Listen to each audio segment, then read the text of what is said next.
Greetings and salutations, everyone. It is Shootin' the Breeze. I'm your host, TakersMinion. I'm joined by my normal co-host, the man from the land of the rising sun, Senju-san. Good morning or good evening to you, sir. Good morning. You should have said regular. So yeah. Morning. I tried to be polite. As you always do. Of course. And how are you this fine morning for you? It's after midnight, I assume. Cold. It's snowing. I assume it's not gonna stick.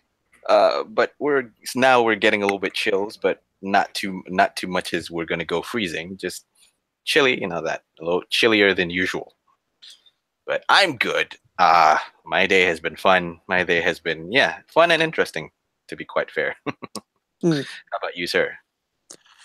Well, it's about 3 degrees here this morning. Mm-hmm. For me, that's positive 3 Fahrenheit, folks, not Celsius. And it's only going to get colder, and we got snow in the forecast for tomorrow, and I'm expecting about 4 inches. Wow. All right. We are joined this morning. Go ahead. Well, yeah, I was going to say that, it seems this week that we have a few guests that decide to pop up all of a sudden. Yes, we do. You know me, I always pull in the guests when we need them. Yeah, we are joined by one of the co-hosts or the host of Violent Wrestling Podcast, Ms. Ambrose Alley. Good morning, young lady. Good morning, everyone. Mm-hmm. And she is the host. She is the host. She is the boss. She is the Sasha Banks of Violent Wrestling Podcast. Yep. How much snow do you have over there, or don't you have any now? We don't have any. We just got wind. You mean it all melted away? Are you telling me it all melted away? It all melted away. It went bye-bye. We're brown. Look out, you see brown everywhere. Okay. We're also joined by a young man who was part of Fizzy's Wacky World of Wrestling, Don Sal Cusimano, who is going to be having his own show here in the very future. Good morning, Sal. Good morning. Hello. Hello. Thank you for taking up the invite. No problem. I don't know how TakersMinion does it. Apparently, he has all the address books that I formerly own. And now he's the network guy. I can't stop him. All I do is ask. Yeah. Yep. The old guy always gets excited when he calls up people. Hello, do you have a podcast with you? Do you have a podcast in you? Let's do it. I'm sorry, Steve Austin. Please don't kick this one. Let us talk to Sal briefly. Sure. We know he is no longer part of Fizzy's Wacky World. That was left out in the open on what day was it? The year-end show on December 30th. Mm-hmm. He was released by Fizz. Yeah. Is he? But I mean, technically speaking, they're on Fizzy's Wacky World of Wrestling, if you guys don't know, is on hiatus. I don't really know what's going on. Like, Fizzy said that, but then he said I was, free to go and do whatever, so I'm not really sure what the hell's going on. So. But you also brought up the fact that you're starting your own? Yes, I am. So what is the name of it, and when will it be starting, sir? All right. The name of it is Match Fixing. Uh-huh. Okay. And when it'll be starting is I'm hoping to have it up and running close to the Rumble, so in a couple weeks. And you will be able to find that on a website called cedarbridgemedia.com. If you want to go on my Twitter page at Kuzmato_Sal and click on it, if it's linked to it, there's a few write-ups I've done for them already, and the show should be coming there soon. Okay, we're looking forward to it, Sal. We will get a plug from you at the end. It's called Match Fixing or Fixin'? Fixing with a G. Okay. Fixing with a G. All right, perfect. It seems that the family is just getting bigger and bigger somehow. Yeah, sudden. Sal is technically a member of Los Indigo Nobles, the podcast, but he has to get clearance with the current people he's with if he can use that or not. Yeah, I don't think they'd mind. It's just, I've been meaning to talk to them. We're still ironing stuff out, so as the growing pains of making a podcast. Yep. Like I said, podcast is not for everyone. Yeah, No, it's not. There's a lot of things you need to iron out. So, warning: side effects include sleepiness, drowsiness, lethargy, lactose intolerance, headaches, thick skin, dry mouth, red eyes, hunger, vitamin deficiency, cold turkey, insomnia, anger management, hyperactivity, low acid intake, muscular atrophy. Again, podcasting is not for everyone. Please consult your local doctor or your fine neighborhood podcast doctors for consultation. I love it. Yes. That MDS, you just added something that must be said every week from now on. Please don't. You must reply. You must say that every week. I have spoken. I have spoken. The minion of Death Valley has spoken, damn it. I can't. I mean, it's already on. It's already there. You can repeat. You can repeat after me. Repito after me. As the Japanese people say. I can only imagine how Funaki would say it. Jeez. He'll say it as slow as he can, but as fast as he can. Even though his English is actually quite fair. His English is actually quite fair. Yeah, his English as is for pretty Japanese good. people, his English is good. As far as Japanese people should speak English go. I mean, I'll put it like this: I've heard plenty of native speakers speak worse English than him. True, I've heard worse. I have too. Well, again, the family is getting bigger. We're more than happy to accept people because considering the fact that not just Sal who's getting a new podcast, we have a friend of the show, Philip Dawson or Philip Bexman, who's getting a show as well. The Dawson Report. The Dawson Report. Yeah, that's a new one that's starting next week. Yeah. Or soon. We don't know when. He did say next week on Twitter, so yeah, and he's also stating that he's putting it on Friday 2:30 p.m. his time, Central Time, actually, Central Time. Okay. So that comes from the Great Britain, so it'll be. I thought it was from Greece. He's from Greece, my friend. That's right. That's Greece. My bad. Sorry, Philip. Sorry. Go apologize to Flick Bexman today. How dare you insinuate he was British? How dare TakersMinion? You call me a Great Britain when I'm Grecian. Well, I mean, that's about as bad as me calling Lep Saxon of Britain. She's from Germany. Remember? Wow. Bet you're gonna say Lord Bond's British and he's French. He's French. That'll really go down well. I would love to have Lord Ban on here, but I could never catch him. He's a rarity. He's like a Pokemon. You have to catch him in the wild. Lord Ban, if you're listening, I'm sorry. Anyway, we do not know. But anyway, we'll digress on this. Family's growing, of course. Lord Ban has perfect English. Yeah. Oh, of course. I've heard him. I mean, I'm looking forward to my vacation on May. May and May or June. You've got a lot of people to see. Yeah, probably if they want to see. Hopefully, the confirmed places that I'm gonna go on the 5th and the 6th are Amsterdam, Paris. Hopefully Germany. And I can meet Lepsy there. I can just see. I'll have to check back again onto the planning stages. We're still in due process, but yeah, I'm going on a trip. Hopefully won't really disturb my podcasting time because, well, who doesn't want to podcast live in somewhere else for a change? Jesus, there's a lot of things to talk about. Yes. Oh, okay. First things on the list. Yeah, shall we? First things on the list, Taker. What do you have?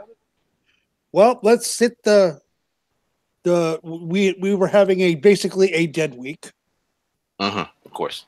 And all of a sudden on Thursday, a story broke of a James Davis. Okay. So we're gonna go. With bad news. We're gonna go with that one. Get that one out of the way. Get everybody screaming and yelling about it. Okay. Like Don Sell did in the pre-show.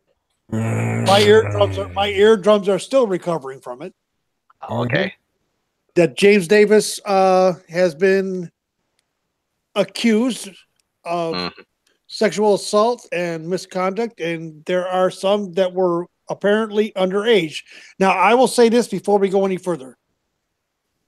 Disclaimer, of course. Disclaimer, we will let the legal system handle it. Everybody in the United States is considered innocent until proven guilty, but we all have our opinions.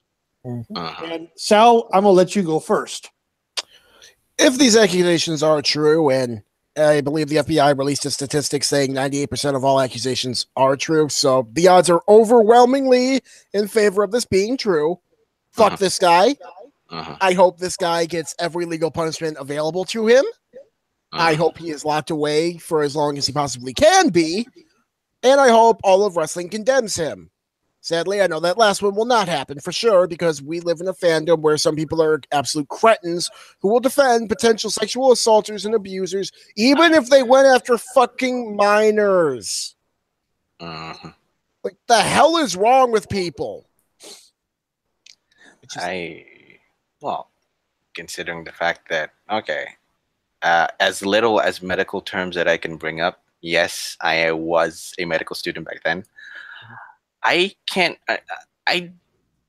could see the point of the allure of getting someone young, especially the allure of someone as young as 12 or 13 for that's sick, crazy, sick reasons. I mean, yeah. It's the allure. It's basically you're chasing a high, but now in this case, your high is something completely taboo and completely forbidden. Yeah, you're not supposed to do that. You're supposed to nurture children. You're supposed to nurture kids, children, teach them right and wrong, not teach them something like grooming. Yes. Like, hell, fuck. What the hell are you thinking? Yeah. So, yeah, just screw this guy. I hope he is out of wrestling entirely. I mean, here's the thing, because it all boils down back again to the argument I had, the conversation we had back when I was in Fizzy's Wacky World, Sal. Yeah. We're saying that the carnival style, the carny style mentality of the wrestling promotions is still evident. Yep. This is more proof of the pudding that kind of mentality is still there, and people are already calling it like the boys' club mentality. Yep. So, but that doesn't make any sense. It doesn't make any sense that they're going to have this shit, pardon my language, shit going on, and they're going to condone what their male wrestlers, male talent, or for that matter, female talent, because we've not had any accusations against female talent yet. Yep. Yeah. Because, three of us are men here, and we have one woman. I'm not attacking women, AA. I hope you understand this, but I understand it. What male in his right mind is going to say anything, whether they're underage or not, if they got to be with one of their favorite female wrestlers? That's my question. I don't know. It's difficult to answer that question because exactly it's not just wrestlers. It's just people in general. How you're raised, how your moral conditioning defines how you portray yourself as an individual. Right. If you like kids back then, if you like kids back in wrestling school, you have a problem, my friend. Exactly, and I agree with that 100%. I'm a father, okay? And let me tell you something. My daughter's 26 now. But let me tell you something. The first son of a bitch that would have touched her when she was underage, they would have been dead. I would hope so. Well, maybe not. Yeah, no. Yeah, something would happen. Yeah, literally something happens to you. I can understand that. I have a niece now. My sister just got a kid. Just got her first baby 3 months ago. Oh, congratulations. Thanks. And I consider that as a part of family. It's part of my blood and family. It's part of my daughter anyways. So anyone look at him differently, I'll say, "Oh, you're gonna get it." This is great. But so you understand exactly where I'm coming from. I'll understand that to an extent because she's still a baby. Number one. Yeah. Well, I mean, yeah. I think the biggest issue and why this keeps happening is because a lot of these wrestlers, they're never really told no. You know what I mean? They're always used to hearing yes. They surround themselves with yes men and people who will let them know, you can go and do this. You're the star. You can do this. You can get away with it. and they're never held accountable. That's the biggest issue. Well, I got something to say on this, and you're gonna probably think I'm nuts, but let us look at what has really opened the floodgates to all of this. Mm-hmm. And it's not in wrestling. Yeah, no. Let us go back to the incident with a particular NFL superstar who was suspended for 6 games and then fought the system and then finally said to hell with it. We're talking about Ezekiel Elliott. Mm-hmm. Mm-hmm. Okay, that brought everything to the forefront. All of a sudden, we had the Bill O'Reilly thing, and the Matt Lauer thing, and the member of Congress, and all these wrestlers coming up now. Yep. All it takes is one. Mm-hmm. And now the floodgates are open, and all of this stuff is coming out. Maybe it's years ago that it happened, but it's still coming out. Mm-hmm. And it's causing the police and federal government or federal like FBI to investigate. Basically, This needs all of this shit needs to stop. That's why I can say one thing about WWE. You know, we had the Rich Swann incident where he was arrested for domestic battery and all this and kid. You know, well, I guess they can say kidnapping to a point. False imprisonment, I think it was. False imprisonment, right? You're right. Alleged. You know, he has been charged with these things now. Yep. Which means he has to go to court. And if convicted, I have to give kudos to WWE. He will be released immediately if convicted. Yep. That came out this week. Mm-hmm. So, it's just that at this point of juncture, at least in the sense that all the stories that are coming to light, it's just that people are getting more and more aware that things like this happen. Yep. And for things like this to happen, all you need to do when you're in that situation is tell people, tell the authorities, let them do the work. Because it's good that you're calling out people now for the bad things that they're done. I'm afraid that the backlash would be insane. I mean, look at Michael Elgin and his alleged. Look at the case of Michael Elgin, the alleged the woman who leaked out who posted the whole story about Michael Elgin and his student, his wrestling student. She's getting backlash. Even though there's tons of support for her, she's still getting backlash. Yeah, because people are still cretins. Yeah, we're still not to an extent. People are still supporting because they're still. I think I'd put it on a positive light and positive spin in my sense that they still don't understand the story that it's actually true. Yeah, sure, you'd say that. Yeah, it's going to be innocent until proven guilty, but you have to have a little bit of realistic sense of values in your thinking. Yeah, because I'm not saying that he's guilty, he's innocent, he's guilty or he's innocent, because I still also stand firm to the truth that you're innocent until you're proven guilty in the court of law. Let the court of law decide what's going on in the case and all that. Yeah. It's just that then afterwards, then you'd pull out your opinions. Then you think, okay, should he be there? Should he be the one responsible? Should he be judged by what he did? If yes, then okay, that's your opinion, that's your standpoint. Understandable. That's where your moral high ground is. Yep. Oh, yeah. Yeah, it's like people are confusing the court of law with the court of public opinion. right. Yeah. I agree with that. always happens.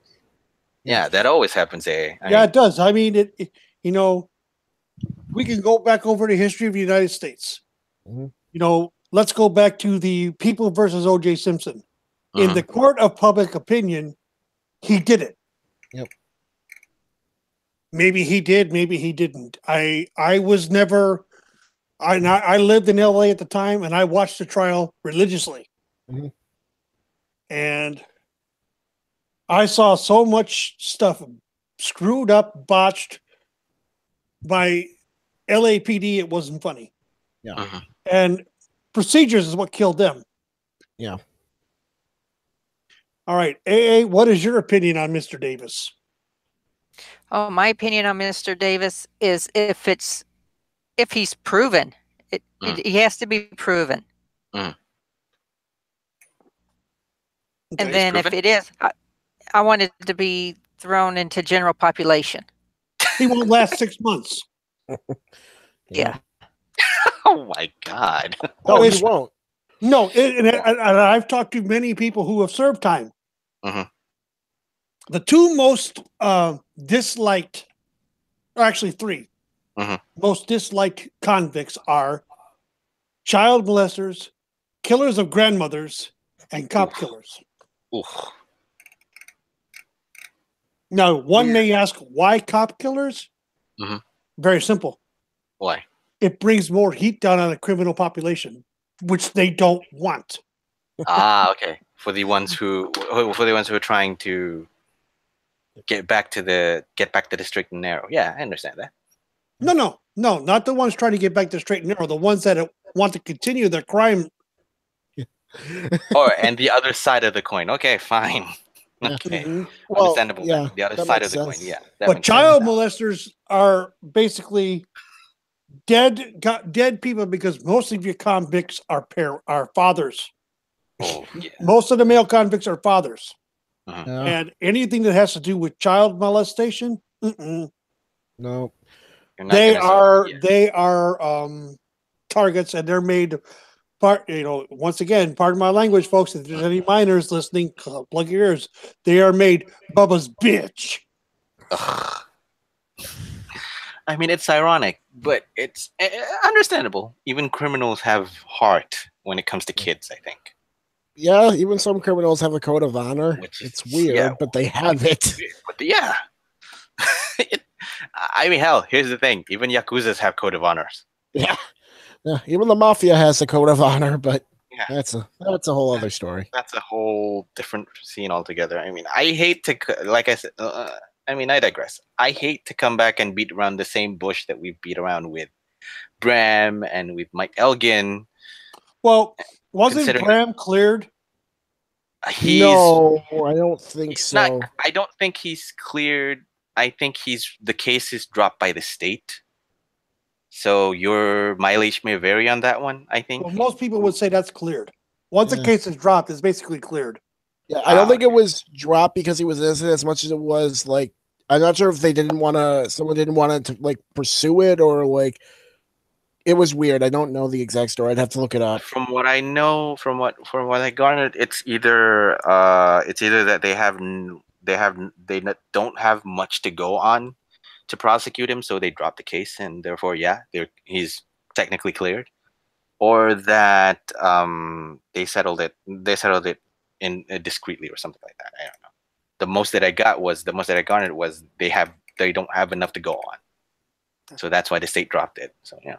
And Madeline Lenoir in the chat is right. Meltzer's so-called coverage of the Elgin story hasn't helped it much. He is basically victim shaming. And I warned you guys before the show started, and I was going to say this. In my personal opinion, Dave Meltzer is nothing more than a wrestling's version of TMZ. Yep. And Meltzer, if you're listening, come at me on Twitter. I'm easy to find. If you don't like what I have to say, tough shit. I'm entitled to my opinion on my podcast like you're entitled to yours. Of course. I mean, that's another different can of worms altogether. I mean, why the hell would Dave Meltzer do that? I don't know. Maybe because Michael Elgin works for New Japan, but that's my best guess. Dave Meltzer kisses New Japan's ass almost on an entirely daily basis. Yeah, we saw that with the 5-star rating of the Jericho Omega match. Oh god dang. No, on a bigger scale, he always gives 6 stars to Omega. He only got the 5 because Jericho. So on the Dave curve, it was a 4-star match. Good to know. God dang. I will say though, that whole 6-star thing, he really lost some credibility there. He kind of jumped the shark with that one. I don't know, and to appease some of his friends that he made in the independent circuit, he goes and jumps the shark on that one. What did he get? Raised eyebrows, and what the hell are you doing, Dave Meltzer? Yeah. God, how fun would it be to have him on here with this group right now, and how we would grill his ass. Oh, come on. I don't Okay. want to talk. I know you would have fun with this. Facing- I don't want to talk to Facing Dave Taker's Meltzer. Minion, It's- who's highly opinionated on this issue, and then Sal, who can actually rage when he needs to.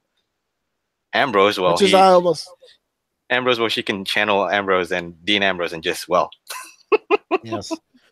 Yeah, I think I agree, Jester. He would leave. I don't want this.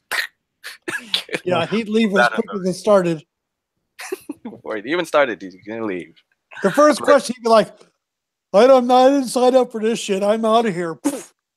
That's it. I think that's and the first then, and then all of us would call him the pussy that he is. Yeah, God. I mean, okay.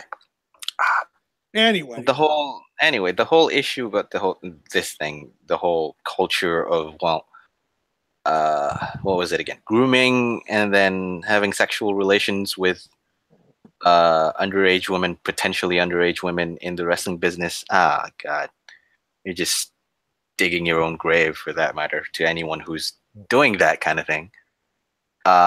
It's just, how to say, it all depends on you as a human, you as a person, where your moral high ground stands. If you treat people with respect, if you respectfully treat people, especially women, with the respect that they deserve, then yeah, you're a stand-up guy. You don't have to show your machismo or masculinity just by having a relationship with a understudy or sexual or a person who's younger than you are, potentially even underage. Yeah. Hell, that's frowned upon everywhere, not just in the wrestling business. In any kind of business, it's frowned upon. Yes, it is. And if it comes out, it's gonna smear mud on your face. I mean, my opinion, this is just, the whole thing gets called back up again and again and again, and I shudder to think that if there's any people in the WWE or even in other wrestling promotions whatsoever getting prominent member of it getting called out for being either a sexual offender or just allegedly have a sexual offender, even though I think I think people are already pulling out that fact. So I'm just waiting for something to break. Yeah. You know, the thing I'm waiting for to break is a wrestler from the Indies or from wherever being accused of molesting or sexually assaulting a male. That is going to be big. That's going to be big, number one. That's going to be true, number one. Number two, it probably could potentially be the straw that breaks the camel's back on the issue. Yep. It's because I'm afraid that with all this, we're just waiting for the clock to go 12. And when it goes 12, everything goes to shit. Yeah, sure. I agree. Culture like this, I don't want to call it rape culture because the meaning of it has been unclear for now. The meaning has been lost in translation for now. The culture of the boys club mentality and the carny mentality in the wrestling business has to stop. Yep. Those kind of mentalities. Because it doesn't do anyone good. It doesn't do anyone justice. All it does bring is just shit and more tons of shit. So, anyway, hate to start under very, very professional wrestling is at a crossroads right now in general. I could see that. You know, big promotions or sizable promotions like WWE, New Japan, All Japan, if it still exists, Ring of Honor, even TNA, Impact, GFW, whatever the hell they want to call it this week. They need to set stringent guidelines regarding this. WWE is leading the way with an allegation gets you immediately suspended indefinitely until you're either cleared or convicted, and the consequences will fall as they may. And that's what I think That's why I can hold WWE to a higher plane because of what they're doing. Just the allegation will get you suspended. Yeah. And then they're really treading the line on innocent until proven guilty. If you're innocent, then we can call you back. If you're guilty, I'm sorry, we have to fire you. That's it. Yep. Because they're really, really being stringent on matters like this, especially if they don't want the case of what one say Adam Rose or one say Chris Benoit for that one. Yeah. Mm-hmm. That started after Chris Benoit. Mm-hmm. And they've really been pushing it lately. This has got to be the industry, the business and industry as a whole has got to stand up and say, enough is enough. Mm-hmm. Enough is enough, and it's time for a change. Exactly. And I say follow WWE's lead. Yep. Everyone. Yep. For all the crap I will give WWE, that is the one thing I will hold up about them. They have a very good policy as far as that goes. So yeah. Even though their booking is shit and everything else, but Yep. Your sexual assault your sexual and domestic assault policy, very solid. Very, very solid for that. And I'm sure AA agrees. Hello. Yeah, I agree. Okay, Sorry. No, you need to get a little bit more aggressive, hon. Especially with this group. Wait, we're telling the Dean Ambrose fan to get more aggressive? What are you, insane? No, come on. Give Dean Ambrose fans some credit. Yeah, give the Ambrose fans some credit. Oh, I even like Dean Ambrose. No, I like Dean Ambrose. I'm saying she's a fan of Dean Ambrose. Dean Ambrose is a very violent and aggressive man in ring. That's his character. Well, you know what? Maybe she should assume some of her character. Oh, jeez. She's just hiding it. Maybe she's just hiding it for something big. Anyway. But he's also, when he's not in the ring, he's a very private person. He is. Yeah, no kidding. He has no social media of any kind. I think he's the smartest wrestler of them all. Yep. Him and Juice Robinson. Juice Robinson, actually. Juice Robinson is... Doesn't Juice Robinson have a Twitter? I thought he did. No, he doesn't. He doesn't? That's a fan. That's a fan saying that they're Juice, I think. Really? Yeah. I think so, because I believe George did tell me yesterday that Juice Robinson did not have any kind of social network. That was Thursday. Yeah, that was Thursday. Sorry, not today. I still think this is Saturday. Damn it. It's Sunday for you, damn it. I have no idea. This is the reason why MDS needs caffeine at almost 2 in the morning. MDS, put the sake down. A double shot of caffeine. Yeah. MDS. What?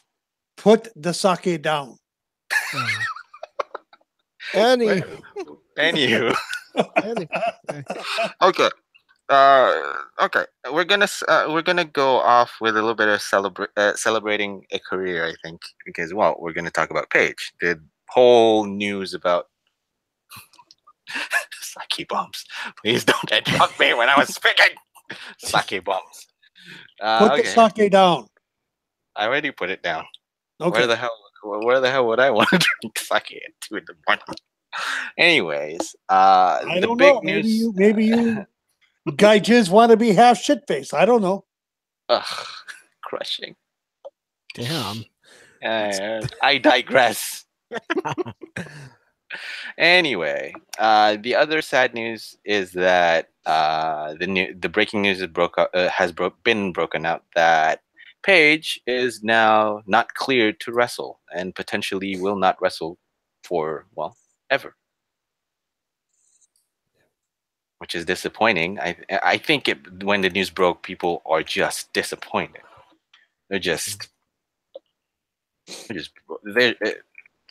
I have no words to describe their emotions right now. They're disappointed.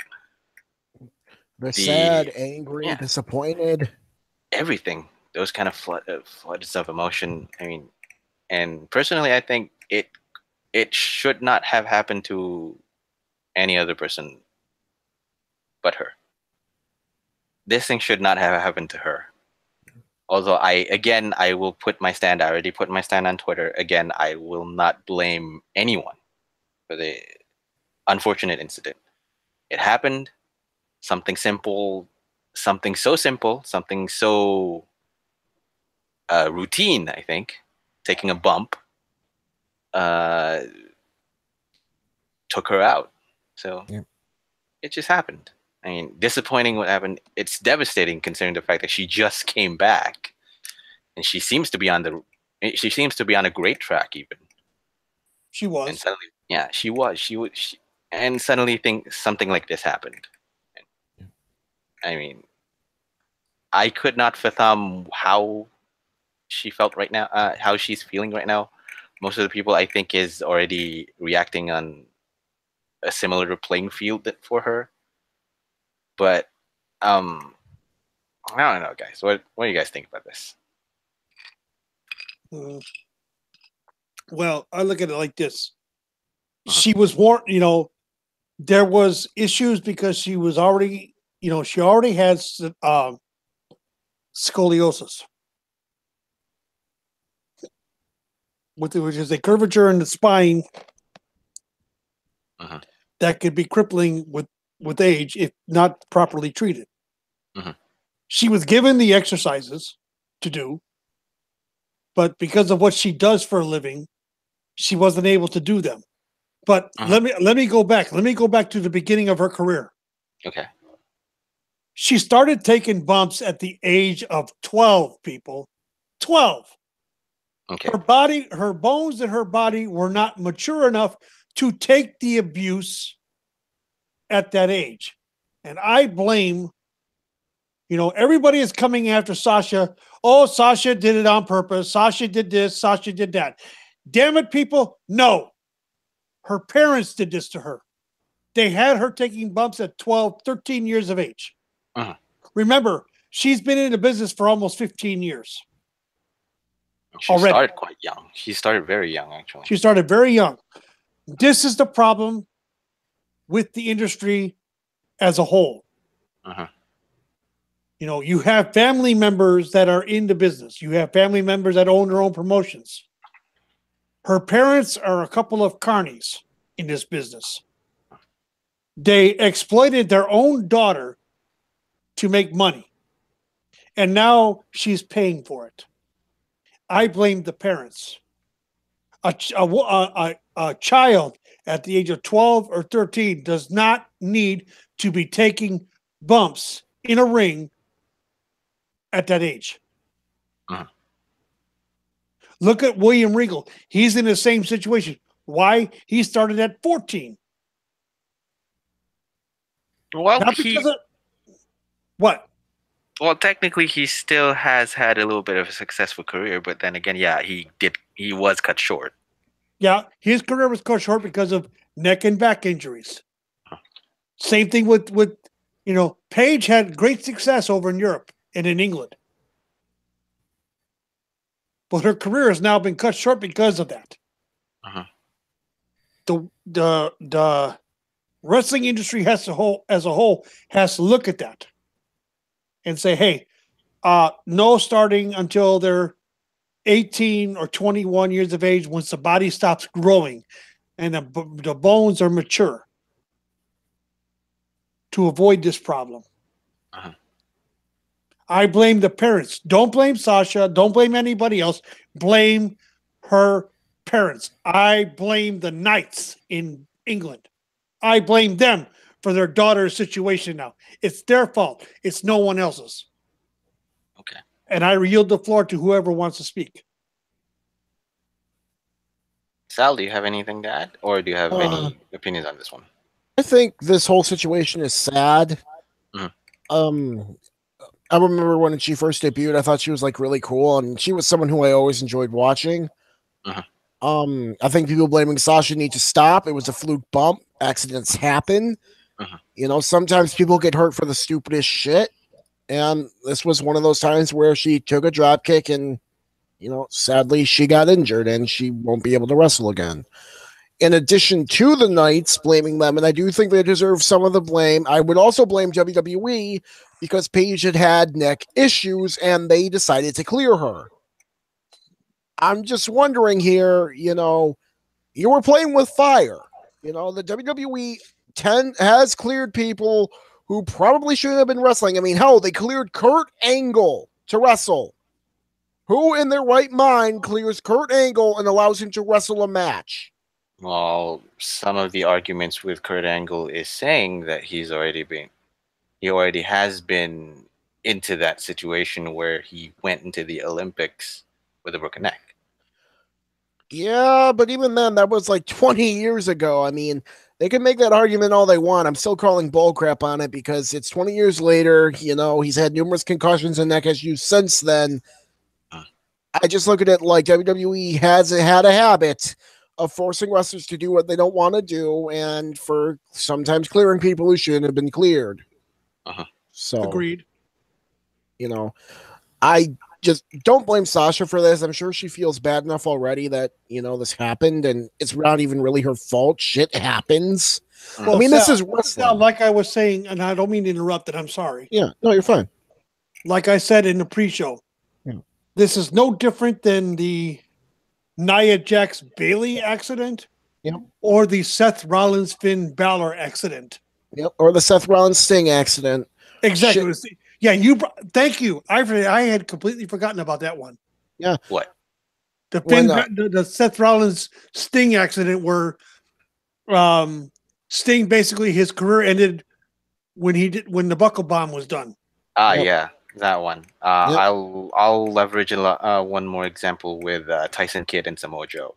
Yeah, that was another one. Yeah, I forgot about that one as well. Yep. Sometimes shit just happens, and these wrestlers, they do try and make it as safe as possible, but every now and again an accident will happen. You'll maybe get someone a little too hard. You'll maybe get them in just the right place or the wrong place, and the career's done. And it's a shame, but this is the business. Stuff like this will happen. So, I mean, they had to. Anybody that gets in the business has to know. One bump could end your career. They have to know it. Yep. So, I mean, and if you want to wait a minute for this, you want to go really back, if you guys remember, Darren Drozdov got that too. If you guys would remember, if I'm not mistaken, he suffered a severe neck injury when he was taking a running powerbomb by D'Lo Brown, I think. That one was publicized. Well, if you really want to talk about it, look at AJ Styles and Styles Clash. Over at NJPW, he paralyzed someone because they tucked their neck instead of not. Yeah, the case with Yoshihashi. I think it's Yoshitatsu, and there's another person with AJ Styles. With the case of AJ Styles, I think there's two people.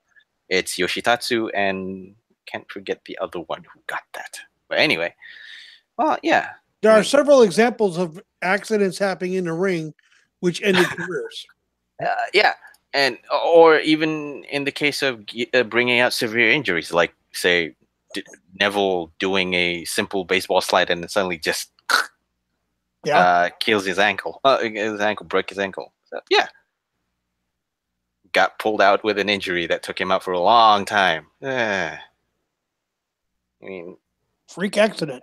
Yeah.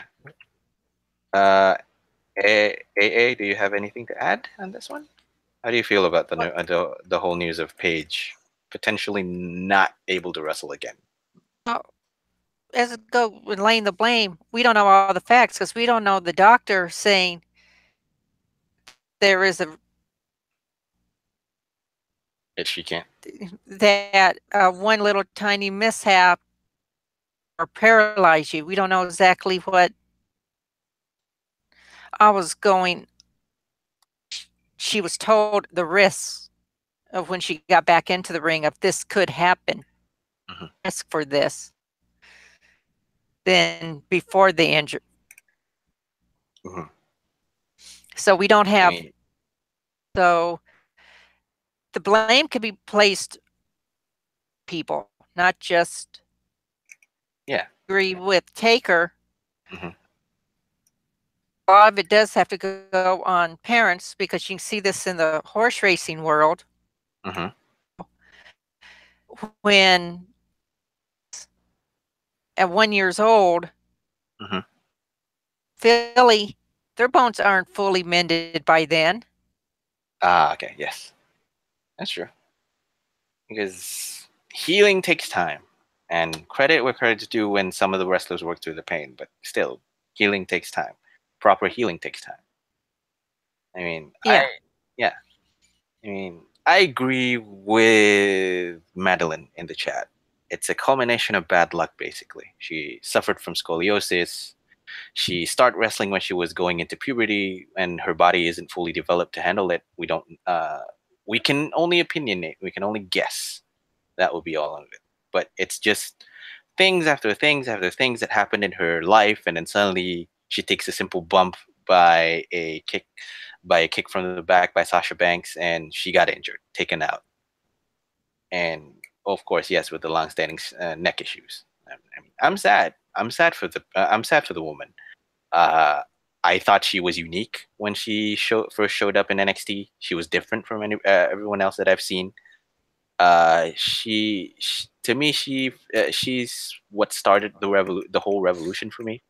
While some would argue it would be both Emma and Paige for that matter, but she was the one different person that started it all for the change for me.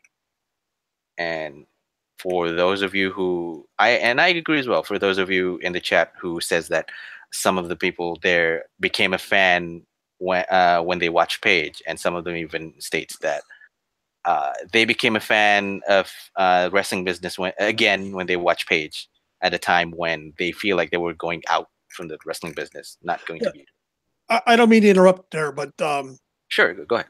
Diamond Dogs in the chat room in the live chat said, didn't Paige mention on Lillian Garcia's podcast that her doctor said he thinks she should not wrestle again?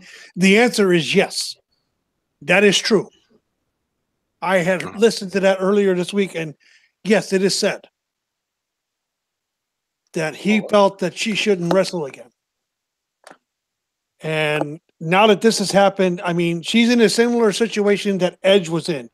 Yes, AA, I know how much that affects you and how much it upsets you, because I remember you saying on your show last night that even now, listening to him talking about his retirement, you still cry.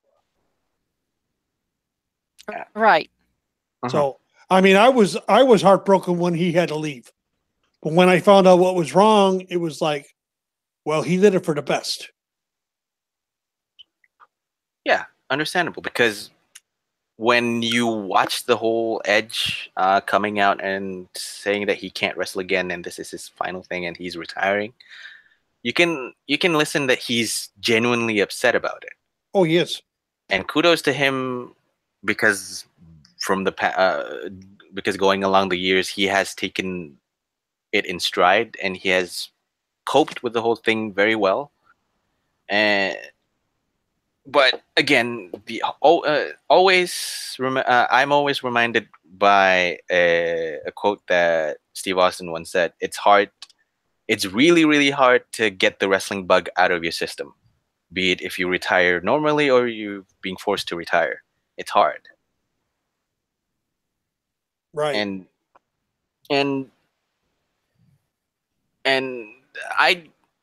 I'm glad that now she's at a better place, surrounded with her friends and a great support system. In fact, I believe.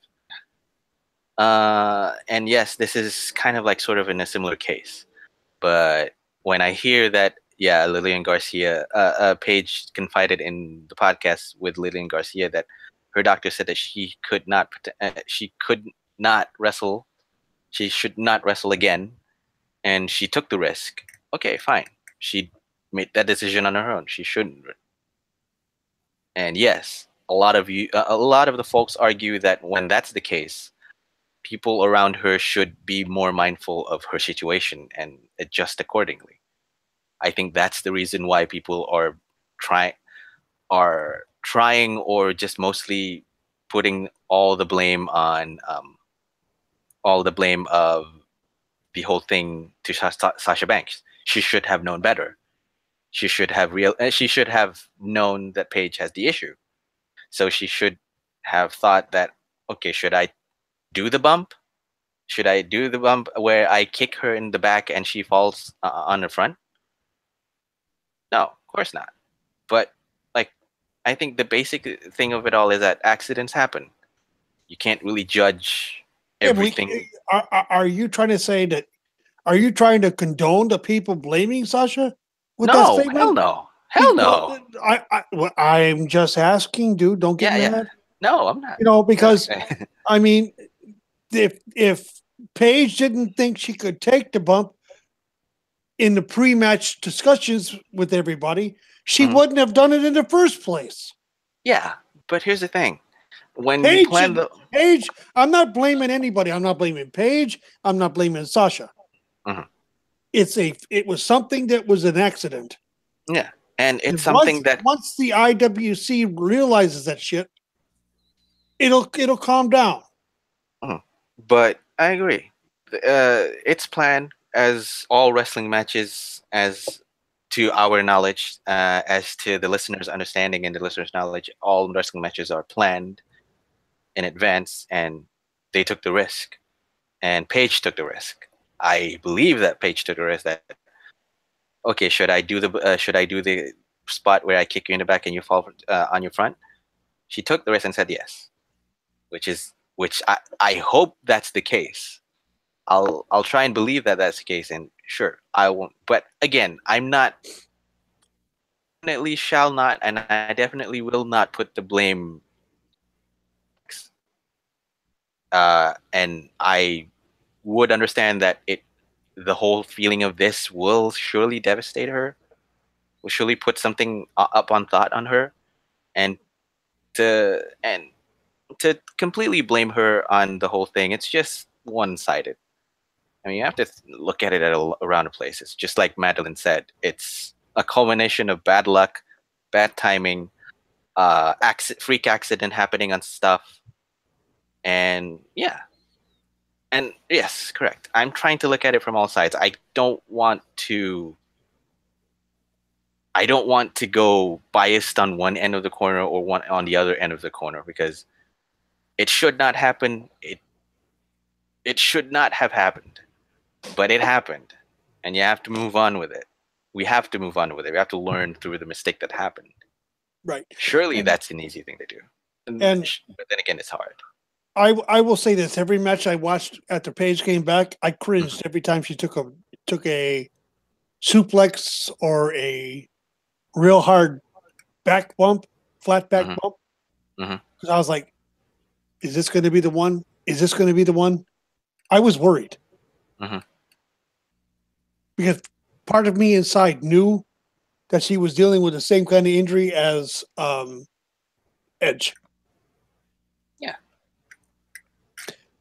I mean, it's the same thing that Sheamus is dealing with right now. He's got issues with spinal stenosis as well. Yep. So there's that. You know, it is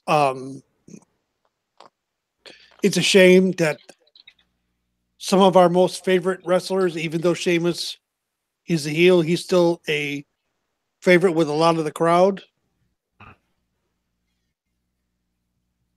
that his career will probably be cut short because of it. Because of what's happened to Paige, I think that's really gonna make him think about, is it really worth it anymore? Which is a good argument in all of a sense. The biggest question coming forward to this, I think, it's how far would a wrestler go in terms of getting pops, getting recognition, getting eyeballs to his character and all that? How far will people go? I mean, I agree. Chat room, I agree. There's that one point in Paige's life, in her young life, in her early career, where she got into an accident. She was bloodied. And when she came back, her father said, "Can you wrestle?" Yeah, I think so, but I still feel like I need to go to the hospital. No, you're gonna wrestle. She wrestled after she was involved in the car accident. I don't know the severity or the extent of her injury from that car accident, but if she did that, I mean, my goodness, I would be totally agree that it wasn't a question of whether all of this would catch up to her. It's just simply a question of when will it catch up to her. Well, if you think about it, go back to Steve Austin's podcast with Sasha Banks. Mhm. She's already talking about retiring by the age of 30 because of the quote unquote bump card. Mhm. You and I have talked about this before. Okay. As has Sal and myself and you, AA, for that matter, the bump card. It is because of the people, it is because of the fandom today. They want the high spots, they want the extreme bumps, which limits careers. Sasha has said on Steve Austin's podcast, and you can go find it. I will try to post a link in the chat room for it, or someone will, that she said that the bumps today are nothing like the bumps they were when Austin was in. Or what, remember Austin took a spike pile driver from Owen. Thank you. Owen Hart, and broke his neck. And yet he still wrestled for another year before he had the surgery? Yeah, I think it's a year or two. I might be wrong on the two, maybe a year before he took the injury. Yeah. The problem with fans today is they want the high spots, the extreme shit, and people, it shortens careers. This is why I advocate so much for old school type wrestling. And Sal, I'm sure you will back me up on this. Yeah, I mean, I don't have anything against doing high spots. I think it's more the fact that they're doing so many high spots so often. That's the issue. You have places like New Japan where they do high spots, but they don't have anywhere near the amount of house shows or tour dates as WWE, so you can get away with it more. WWE's system is a system where we're going to do all of the high spots, and the indies for that matter. You're going to do all the high spots. You're going to do it every single damn night, pretty much. Yeah, and it shortens careers. It does. I think what they need to do is, if they're not going to work on the style, they need to cut back on the dates. Yeah. So, and I think that WWE is slowly cutting back on the dates as well. Well, they're only working 5 days a week now. Yeah, number one. Sunday, Monday, and Tuesday. I mean, we say only, but still, that's quite a lot. Yeah, still quite a lot. Number one. Number two, hopefully they cut back on the pay-per-views and all that. Oh no, that's Vince's cash cow. We all know that. Oh. It's hard to be convincing on that one out, but yeah. Anyway, sorry for what happened to Paige. I feel devastated. My stand on it is that it's no one's fault. It's just a culmination of bad luck. Accidents happen. Stop blaming Sasha Banks. It's not her fault. Personally, if I was in her shoes, I would feel devastated if I did that. And when negativity comes, I'd feel even more devastated for that. Right. Well, I hope that anybody that has attacked her on Twitter, she's blocked. Let's use this as an example. Mm-hmm. The night that Nia injured, that Bayley got injured in the ring with Nia. Mm-hmm. I watched that match again, and I could see Nia telling Bayley, "Let's go to the finish. Let's go to the finish." Mm-hmm. Nia knew something was wrong. So let's go back to Neville Jericho. Jericho knew something was wrong. Oh, that was public. That was public knowledge. Jericho knew something was wrong. The referee still wanted to keep it up, and Jericho even actually legitimately got angry with him. Yeah, he got angry, and according to Charles Robinson on the podcast, Charles Robinson got pissed off at Chris. Yeah, for what he did, and then he basically disqualified him because Jericho pissed Robinson off. Yeah. And once it was all figured out, he thanked Chris for it because he was protecting his Neville opponent. from aggravating his injury. Which is their job in the ring. They must protect each other from injury as best they can. Yeah. And again, like I can agree with what AA said as well. We don't know the whole full 9 yards of the story. Did Sasha Banks know she was injured? If Sasha Banks doesn't know. Well, according to everything that I've read and seen and heard about on the internet and Twitter and everything else, she knew. And she was devastated and was crying in the ring when she realized what she had done. I don't know how much truth there is to that, but from what people are saying, that Sasha was devastated by what happened.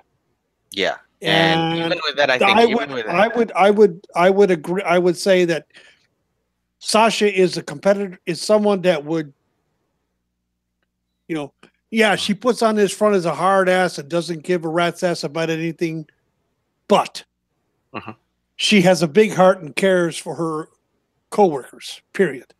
Here's the thing. I said it on Cage Side Daily. I said it on a Cage Side post. I said it a lot of times about Sasha Banks. The single biggest factor, the single biggest personality that Sasha Banks has is that she's passionate. And clearly, I agree. It's clear to me. It's clear in the video that was posted on it. She was visibly distraught when she realized what happened, and she was upset. And even with that knowledge in mind, I still won't blame her. Why would I blame her for something that I see as an accident, a freak accident that suddenly happened? I don't want to, in my personal opinion anyways, I don't want to further put the blame on someone who's already devastated by the fact that she just injured her friend. Why the hell would I want to lay the blame more on the person? That's just wrong. To me, in my opinion anyways, it's wrong. Yep. Well, fans are going to do what fans do. Of course. And that is the issue with social or quote, or what I call antisocial media. Yeah. Again, people will have their opinion. People will have their armchair conversation and armchair hypotheses and conclusions on what happened. It's just that, in my opinion anyways, I think everyone in the pod would agree, and everyone listening and everyone in the chat room would agree, it's not their fault. They already planned the whole thing. They executed it. Suddenly a freak accident happened. And it happened. Paige suddenly can't wrestle again. And we just have to live with the fact that she can't wrestle again. She's going to just potentially stop there. It's disappointing. It's upsetting. We all know as fans, and both Sal and AA will agree, we all know that our favorite's career is eventually going to come to an end. Yes. Yeah. I mean, remember me on April 2nd / April 3rd. How distraught was I? Hell, you were depressed for about what? A week, maybe 10 days. Yeah. You mentioned Undertaker and I start crying. Yep, you do. I had to take a break for once and twice. So yeah. Yeah. Well, I don't blame you for that. You're passionate on your favorite wrestler.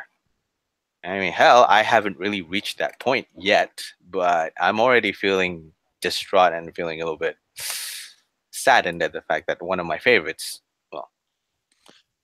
Paige is potentially not able to wrestle again. So Paige won my heart when she beat AJ Lee.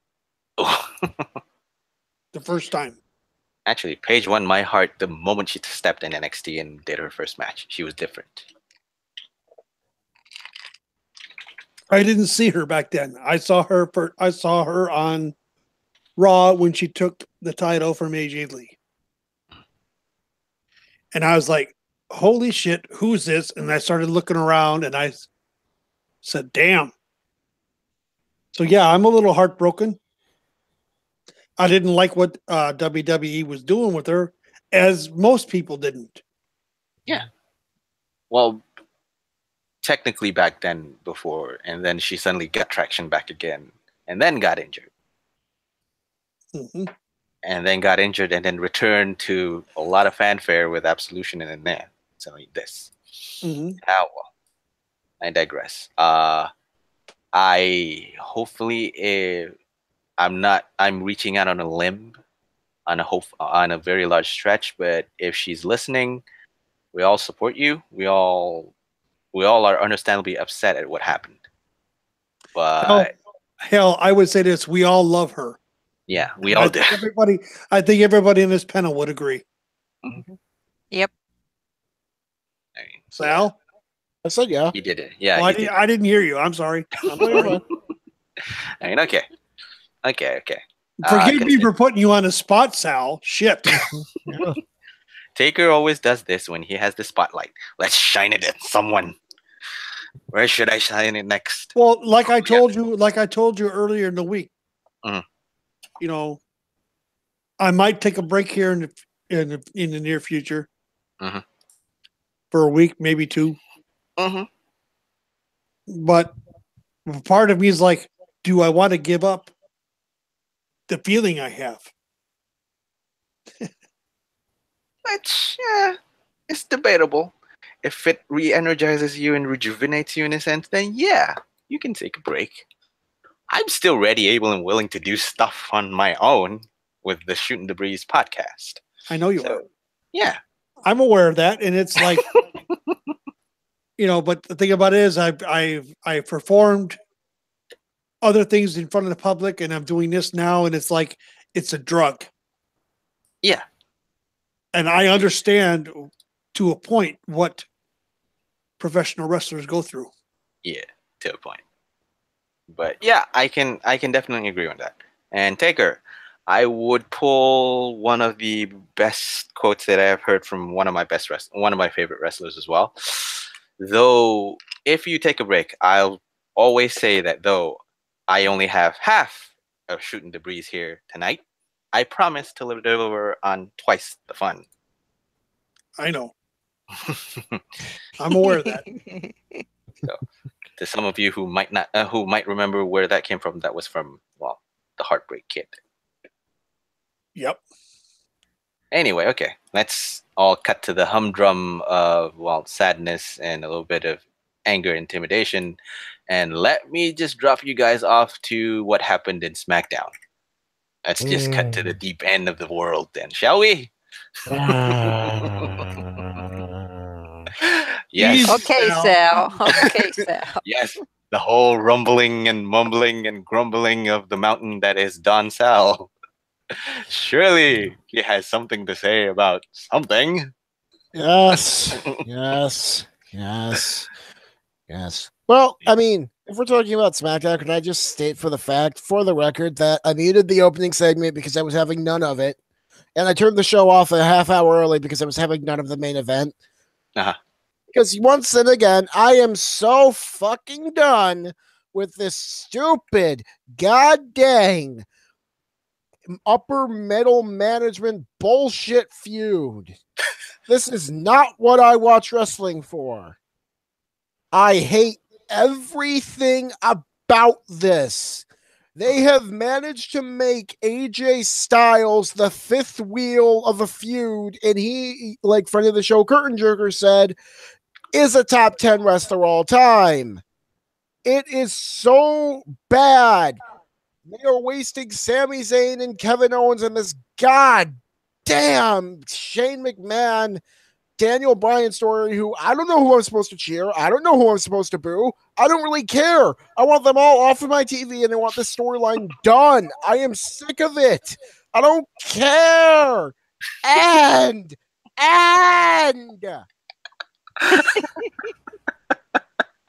At least Sal isn't yelling delete, delete, delete all of a sudden. Then I'll have to question his sanity for now. It's just so bad, man. Like, this isn't what I watch wrestling for. I don't care who's in charge. I just want to see wrestlers wrestle. Yeah, I mean, agree. My stand on this is that the main event scene feels like it's on autopilot for most of the time. This is something that I would see in a house show for WWE. It had a lot of its spots, but it's largely just inconsequential for that matter, I think. I especially dislike the notion that I have to keep my focus on both Shane McMahon and Daniel Bryan, aka the upper management for that matter, but more on McMahon. And the whole multiple restarts, just you're making the whole thing go on a stop-start thing. You start the whole thing and then suddenly let's restart the whole thing. And you start it back again and then there's another restart. Well, who's the goddamn heel? I Good think question. good question. I I think don't they want it to know. be Daniel Why? because they think they can get a McMahon cheered over Daniel Bryan. Not going to happen. No, but this is their company, so there you go. Yeah, Mm. I mean, okay. I'll put the rumor aside that maybe WWE is trying to ruin Bryan's image a little bit by trying to turn him heel. I'll put that rumor on the side with a pinch of salt because again, it's a rumor. But I find it hard to disagree with the notion if this is what they're planning with the whole Daniel Bryan versus Shane McMahon, and Shane McMahon is supposed to be the babyface of SmackDown Live, which I find ridiculous in a sense. When has Shane McMahon ever truly been a babyface? Only when he came back to interrupt both Vince and Stephanie McMahon from giving the whole Vincent J. McMahon Award. If Yeah. I'm not mistaken. That was the only time I saw him as a face. And in the beginning of the brand split, he was pretty much face with Daniel Bryan. Yeah. And let's remember, Taker, you and I have heard this before. When Shane McMahon came out, someone actually said, "Who was this guy?" I need to Google him. Yeah. Yes, actually someone who never knew or never heard of Shane McMahon. Shane McMahon. God bless that person. Being Vincent what's that Kennedy song? McMahon. God bless that person who never heard of Shane McMahon. You know, good on them. They shouldn't need to hear about the freaking McMahons every single week. I wish I was that person. Well, here's the funny part. Okay. And my wife, Legends Lover, which you all know and you've love seen on daily, and you all know and you all love. She has brought it to my attention something. Sure. On SmackDown, every week we get Shane. Yep. Every week without fail, we get Shane. Yep. Mm-hmm. Whereas on Raw, in the last year, how many times has Steph been there? 2, maybe 3 times? Yep. And somehow, funnily enough, I tend to agree with that kind of build. Stephanie McMahon should not have been on Raw almost a lot of times, and they did that correctly. SmackDown Live, no. We want to push SmackDown Live, we're seeing Authority 2.0. Well, 3.0. This is 3.0, that's right. The only person that's missing is Triple H. Or Vince. Take it or leave it on a sense, but I'm getting headache. I'm getting a headache just thinking about the whole thing. This is one of the main reasons why people gyrate to NJPW, because there's no such thing as a bullshit upper management trying to undercut the wrestlers. Yep. There's no such thing. This isn't upper management. This is middle management. There's no such thing as a management. Per Don Sal's observations, this is middle management. God damn it. Okay. No. There's no such thing as management, on-screen management in NJPW for that matter. Nope. You have no Dario Cueto. You have no Vincent McMahon. You have no Stephanie McMahon. You have no... Who else? You have no Gabe Sapolsky. You have no Stokely Hathaways. Nothing. But you got to admit, with Dario Cueto, he doesn't more fun. He really doesn't get that Agreed. involved. Yeah, Agreed. okay. I will give Dario Cueto that. Because he's maybe WWE needs to hire that person who plays Dario Cueto and give him another name. Yeah. Because we all know he's done commercials recently for Nissan, I think it was. Yeah. I did. I saw it. Yeah, I think the biggest issue with WWE though is this is has been their fallback storyline for like what, the past 20 years? No, I'll try 30 years. Yeah. No. My point is they need a break. You know what I mean? They don't need the break. They need to cut this out, over and done with. You don't have to make your management be the focus of the story, and that's what SmackDown Live is doing. Yep. Well, that's my point. They keep going back to this stupid story, and they just need to stop. It's done. I mean, sorry. What's old is new again. No, okay. Well, I mean, if it's been 7 years. And it's only been, what, 2 since the Authority. Well, even then, they never really left. I mean, maybe they left for like a year or so, but even then, like it was more like 6 months. So, you know. Yeah. It's just... Only because John Cena reinstated the Authority because he was trying to protect Edge. I don't know. Which I thought was a stupid bullshit reason, but... I mean, okay, let's flash back to the whole thing that started it all. I mean, sure, I think Shane's vendetta of both Sami Zayn, of Kevin Owens and Sami Zayn to an extent is justified, because let's remember Kevin Owens actually did attack his father with a headbutt that actually made Vince bleed.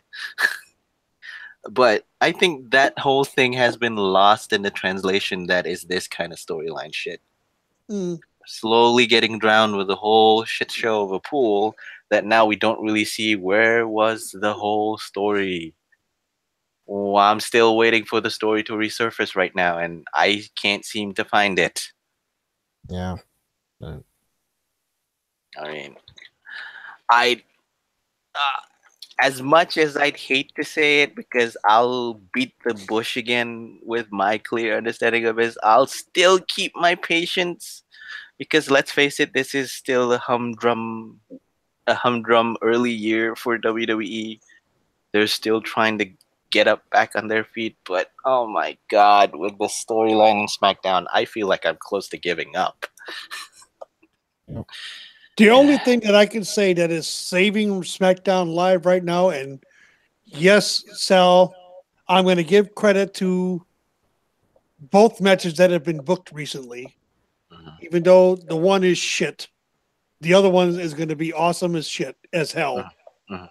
The handicap match for AJ Styles and the WWE title, yeah, it's going to be shit if KO and Sammy somehow pull it off, because then we'll have, by their words, co-WWE champions. What a way to cheapen the most prestigious title of the company. However, the 2 out of 3 falls tag match, I'm really, really looking forward to that one, because that is old school booking. All title matches back in the day were 2 out of 3 falls. And I hate to pull back to the whole thing, but yeah, back to the whole point of the storyline between McMahon and Daniel Bryan. Both are trying to come off as jerks, as per Madeline. Shane is giving into his McMahon tendencies. Bryan's sticking up to the little guy. Both don't work. If Bryan actually remembers that KO has been in cahoots with the Authority back in Raw. True. But yeah, like I said, I digress. I hate to go back to it when we're going to move on to something that has been a bright light for both SmackDown Live and the tag team division as a whole, which is the whole 2 out of 3 falls count anywhere for 2 out of 3 falls for the tag team champions, with the Usos and Chad Gable and Shelton Benjamin. The announcement of it, I think, correct? And it was Chad Gable who said, "What do we have to do? Beat him twice in one night?" Which is actually awesome, because I think I don't know about both you, AA, and Sal, and Taker, but I think this is the moment where I see Chad Gable's personality actually bursting out from his seams. He was funny. He was on point. He was magnetic. He had the crowd in the palm of his hands. Yeah, I really enjoyed Chad Gable in that segment, but that's because I really love Chad Gable. So yeah, okay, yeah. Why? Understandable. Wait, what? Why?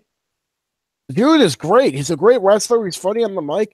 I mean, have you seen his freaking Chaos Theory? That is a roll through deadlift German. That move is insane. Okay. I just asked why. Don't bite my head off. Jesus Christ. Anyone who can do Chaos Theory gets the Don Sal seal of approval. That move is the shit. Well, they haven't got the TakersMinion approval yet, damn it. And on this show, that's all that matters, okay? Oh, come on. Oh, come on. Miz doesn't even have it. I know he's your favorite, so there. Yep. I don't think that Miz would ever get that, ever. Nope. Even if I say, you should give it to him. Mm-hmm. I say, no, I don't want to give it to him. My seal of approval to anybody. It takes a lot to get it. And Sal, you should know that, being as old school as I am, it takes a lot. Yeah. Okay. Well, not knocking your choice. Not knocking your choice, okay? I know you're not. I believe you. Sal, you're still my brother, regardless. I know. Goodness. I gotta make him feel better. That's all there is to it. Okay. What? You've watched SmackDown Live, I believe, this week, or you did not catch it? No. AA. Maybe about a quarter of the way through it, then I fell asleep. Oh my god! What's wrong with you? No, nothing's wrong with her. She was smart.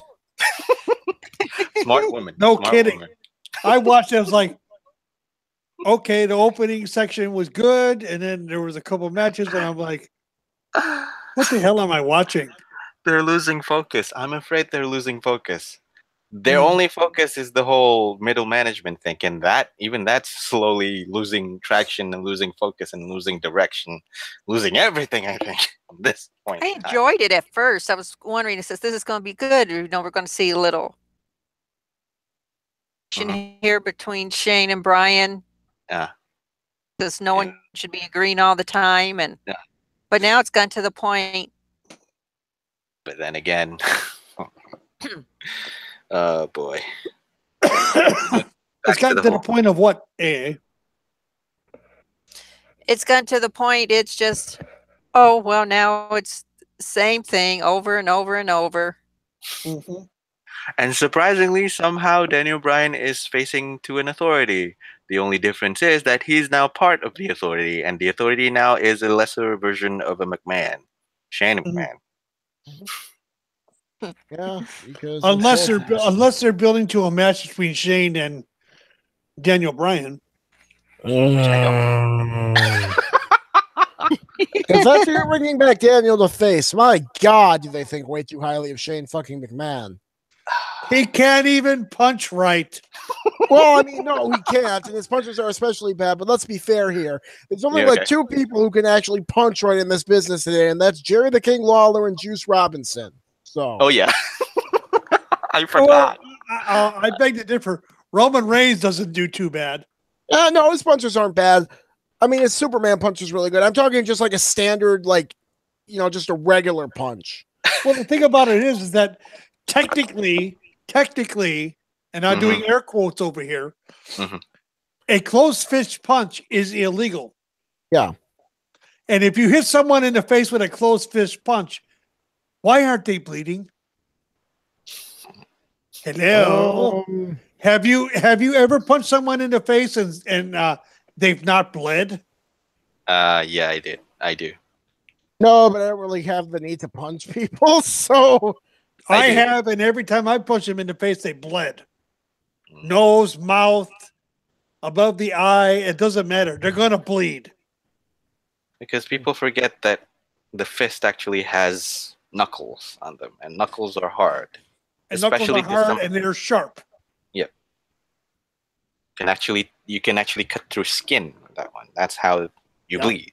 Same with a headbutt. If you headbutt someone right, they're gonna bleed. Proof positive, Vince. Whether that was a blade job or not. Vince will allegedly say that that's not a blade job. Damn it! We all know that. That's just me taking a bump. Yeah.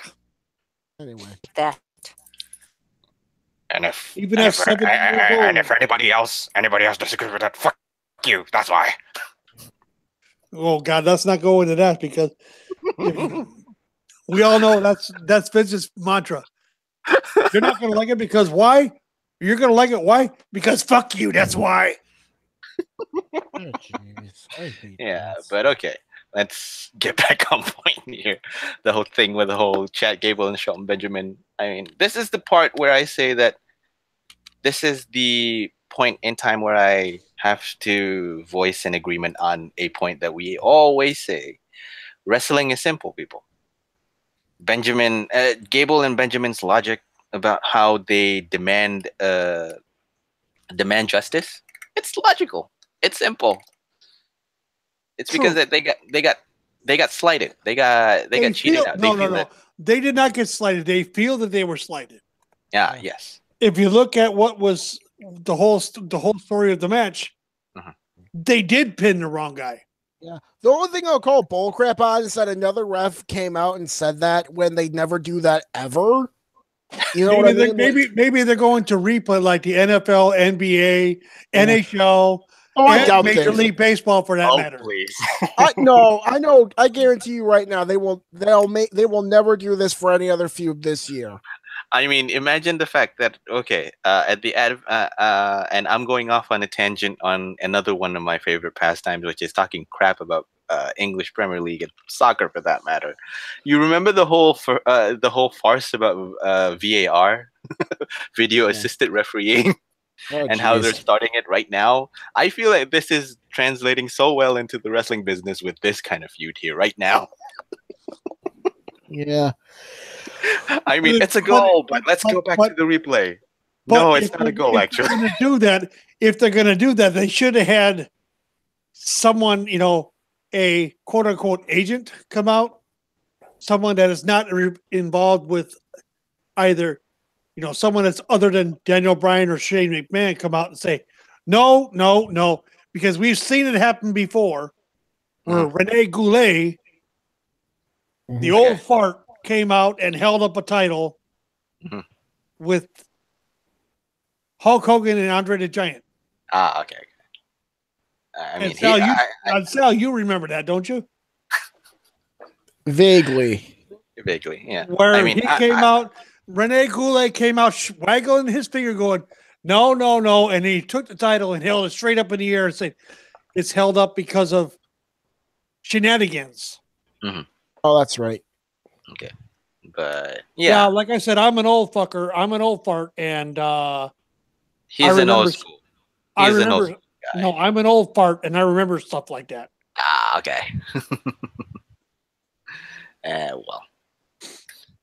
But let's face it. I think in this case, for the 2 out of 3 falls match in Royal Rumble, I think this is the one I'm looking forward to watching. Because let's face it, I mean, we don't call the Usos generally one of the best tag teams on the division right now in WWE. Bite your tongue. Yeah, they are the best. I'm sorry, they are the best. Okay, they are the best. Sal, I think you would agree. Yeah, I would say so. Yeah, in WWE currently, they make everybody look good. Yep, they do. And is that not what the champion's job is? Yeah, to elevate their opponents, elevate the titles, make their matches relevant, ultimately carry on a good show. And the thing about it is, who would tell you that more than anybody? Oh boy. Who would say that more than anybody? You, of course. Besides me. Let me get a guess. Fizz. No. Then I'm talking wrestler here. Oh, okay. Steve Austin then. No. Then I'm shooting blanks here right now. How about 16 times your world champion? Oh, Woo! Ric Flair. okay. That was his job night after night after night as an NWA champion. Mm-hmm. To make the local talent the number one guy in the local area, in the local regional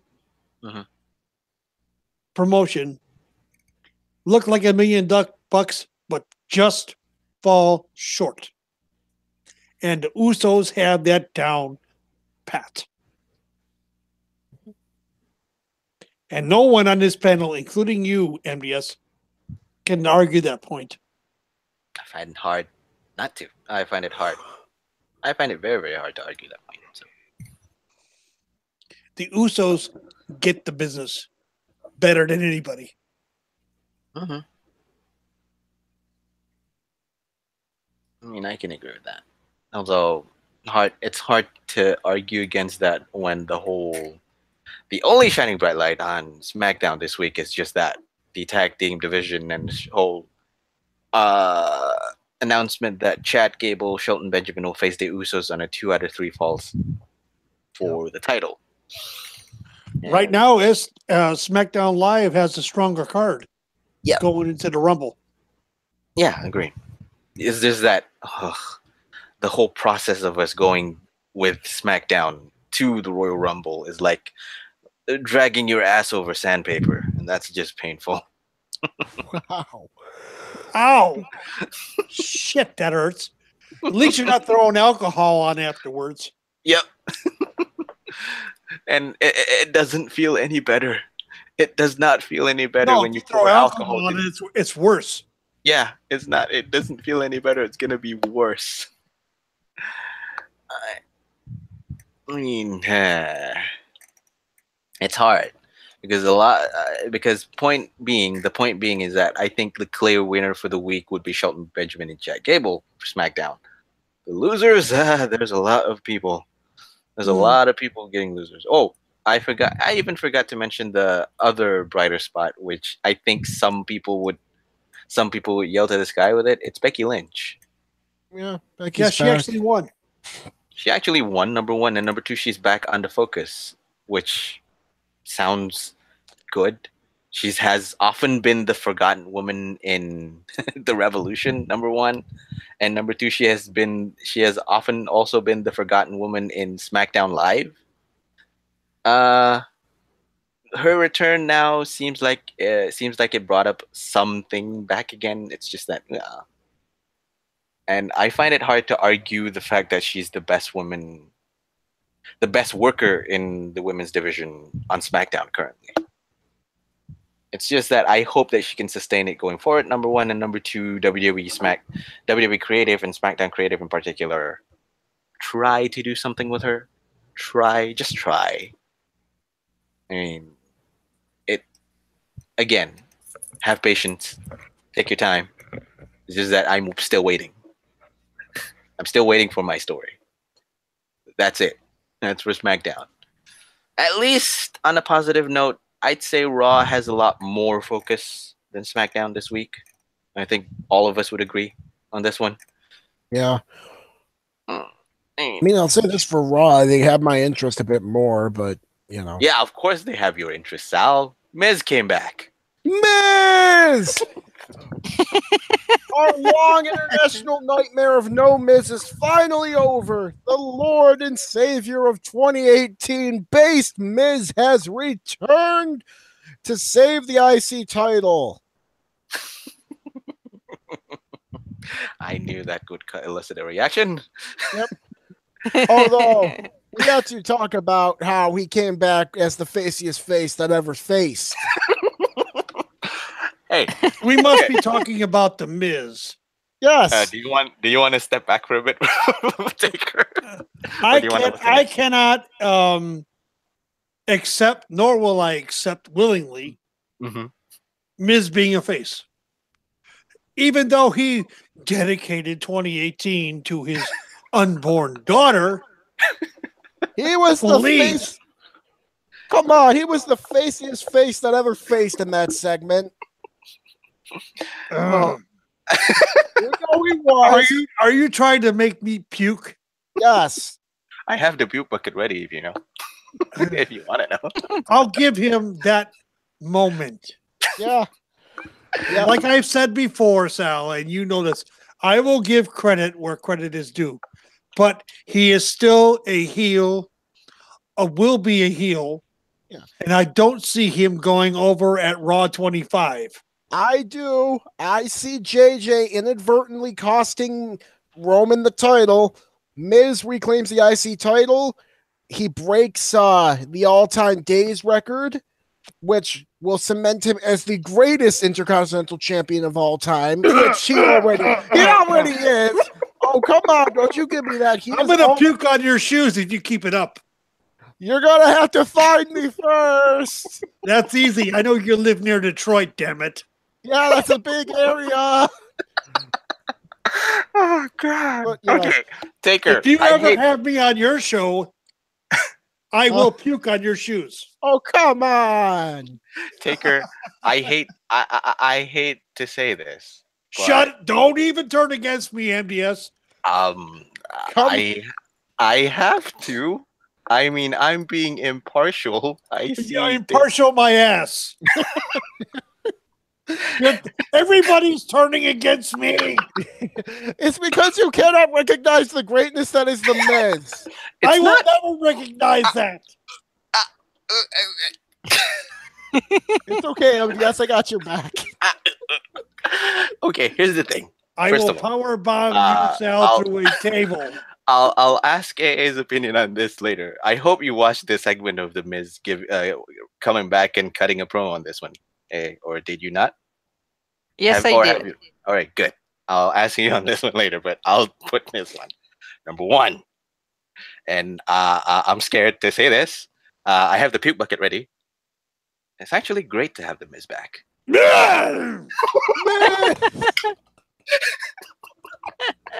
I agree. Just being sarcastic. Okay. Now I have someone that I can despise. Okay, let me continue. One of WWE's best talkers gave an efficient, powerful speech that hyped his character and sets the stage for a future clash with Roman Reigns. Did he not? He did. Yeah. Like I said, I'll give credit where credit is due. Correct. Okay. The whole other thing about him being introduced by Elias by singing and the Mr. Rush doing their usual goofiness, fine. It's filler, but it's fine. But I'm putting the focus solely on the Miz.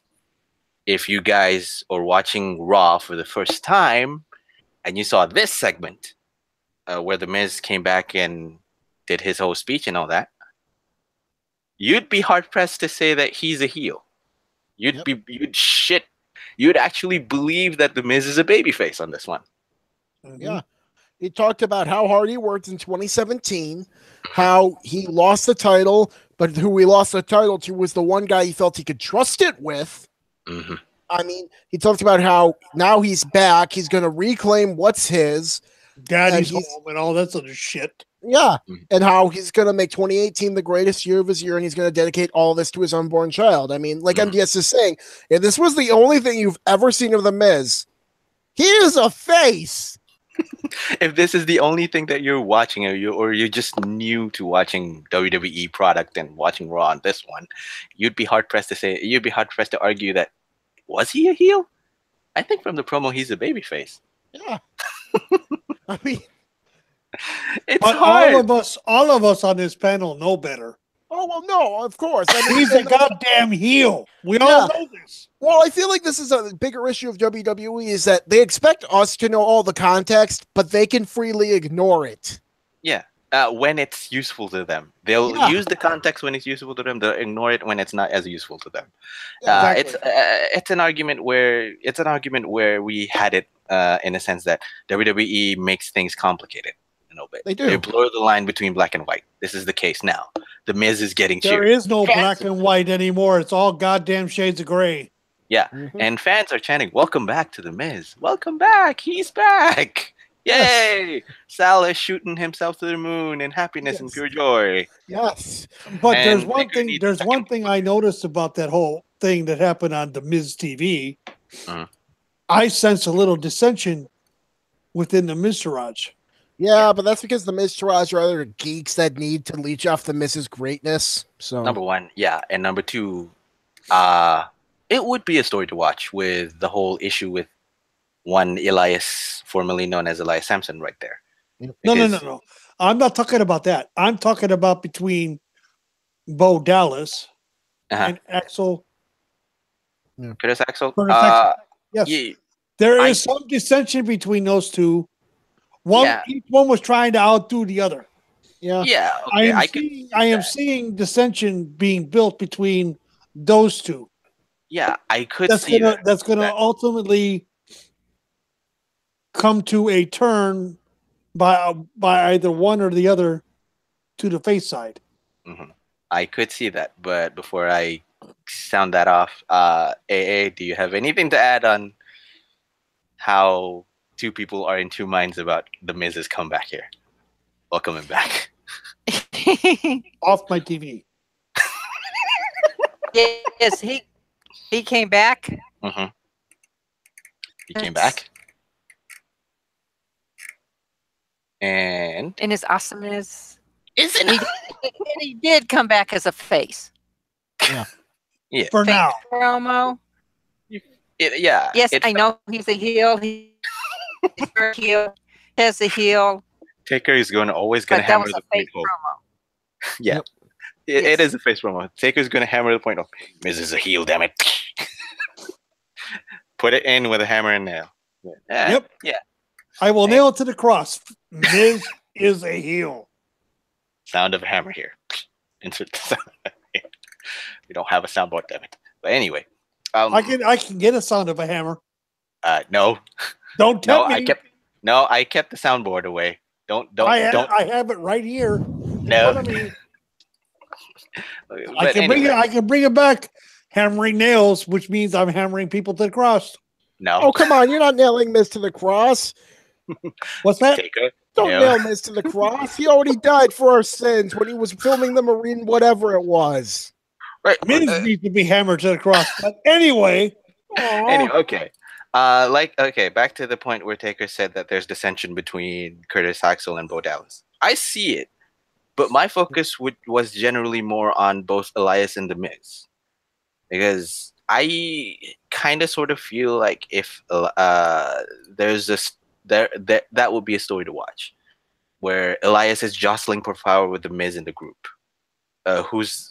or basically just getting The Miztourage's attention. Which one will get the more love? It's a goofy angle. It's a comedic angle, but it's an angle. It's a storyline that could work. It would be an interesting angle to explore. So yeah, because who knows? Miz could pull it off with his mic skills. Yes, number one, and he could carry both Elias and all the guys to an extent. Both Miztourage to an extent as well. Who knows? Maybe in the rematch between for the IC champion against Roman Reigns, probably not Elias, not the Miztourage would interrupt, but Elias suddenly interrupts. Maybe saying that and cost him the title. Yeah. No, I think I'm seriously sticking to it. I think because they're gonna need to get the IC title off of Roman so he can challenge it for the big belt at Mania. But no. Here's what you've heard me say this before, and we all know this, that the IC title is usually put on the workhorse, and the workhorse right now is Roman. Yeah, but they haven't really made it a workhorse title that much. I mean, they're starting to with Roman, but I seriously see them taking it off him. It doesn't make any sense, though. But then again, this is WWE, which really what makes sense. They haven't really had it on a workhorse since, in my opinion, Ultimate Warrior. Okay. Wait, Ultimate Warrior was a workhorse? Hold on now. Hold on. Whoa. Time out now. Ultimate. We're thinking of the same Ultimate Warrior, the guy juiced up to the gills. We all know this. He was not a workhorse. I mean, you want to argue Mr. Perfect, I'll agree with you there. That dude was a workhorse. Bret Hart, that dude was a workhorse. Shawn Michaels, that dude was a workhorse. Roddy Piper was a workhorse. Yeah, Ultimate Warrior, he was worse than Hogan in ring. He was no workhorse. But yet Hogan put a Warrior over. Yes, he did. I won't deny Warrior was over. Don't get me wrong. He was just not a workhorse. His in-ring was god-awful. But this is what the IC title needs to be. Is the number one contender for the big belt. And it's lost that. It hasn't been, or should it ever be, a mid-card goddamn title. Well, this is where we're at with it. I mean, I know, and it's a crock of shit, in my opinion. And I think what Taker's trying to say is that maybe Roman Reigns keeping the title won't be a bad thing, because I'm not arguing it would be a bad thing. I'm just saying I don't think this is what they're going to do with it. Yeah, okay, yeah. And I would like to see Roman hang on to it to Mania. Yeah. And then put it on the line, with Brock. Yeah. And then have him take the title off of Brock, and then they can have a IC tournament. Yeah. I don't think they're going to do that. But I'd go as far as winning both of them. As for trying to get the IC tournament, probably he'll just. We already know what's going to happen on SmackDown with the US title. Someone's going to win it. Dolph Ziggler's going to come back. Exactly. He never lost the title. We're going to have the Shawn Michaels incident with Razor Ramon. Yeah, it'll be stupid, but whatever. The Razor Ramon Shawn Michaels angle was pretty goddamn good. Yeah, but this involves Dolph Ziggler, so Dolph Ziggler playing. I honestly think, and Sal, you can load your gun and shoot me in the head if you want. It's going to be a good angle in the end. I believe that. Because it's tried and true. What would the angle be? Dolph Ziggler and Bobby Roode? That is a hard fucking pass for me. Hard fucking pass. Well, how about this? God forbid your favorite and everybody else's, the modern day Maharaja. No. Wins the US title. Oh, God, no. We just escaped Junior's WWE champion. Fucking hell. You know what they should put it on? Mojo Rawley. Yeah, I agree. God, just to get back to SmackDown really quick. You know those great promos Mojo was cutting on Twitter? Why the fuck were they on SmackDown? Mojo is good. Mojo is good. And that comes from his time playing NFL football. Yeah, no, Mojo is great. Because there is a lot of shit talking that goes on on the field. Yeah, I agree. Yeah. What were you saying again, Sal? Well, I was just saying, like, Mojo's cutting these great promos. The guy's great. Why in the hell was none of this on SmackDown? Why was this on his Twitter? Why was the stuff Zach said on his Twitter? Like, I mean, we had to have 7 fucking segments of Daniel Bryan and Shane McMahon, but we couldn't fit in 5 minutes to show Mojo Rawley and Zack Ryder's good promos building up their match.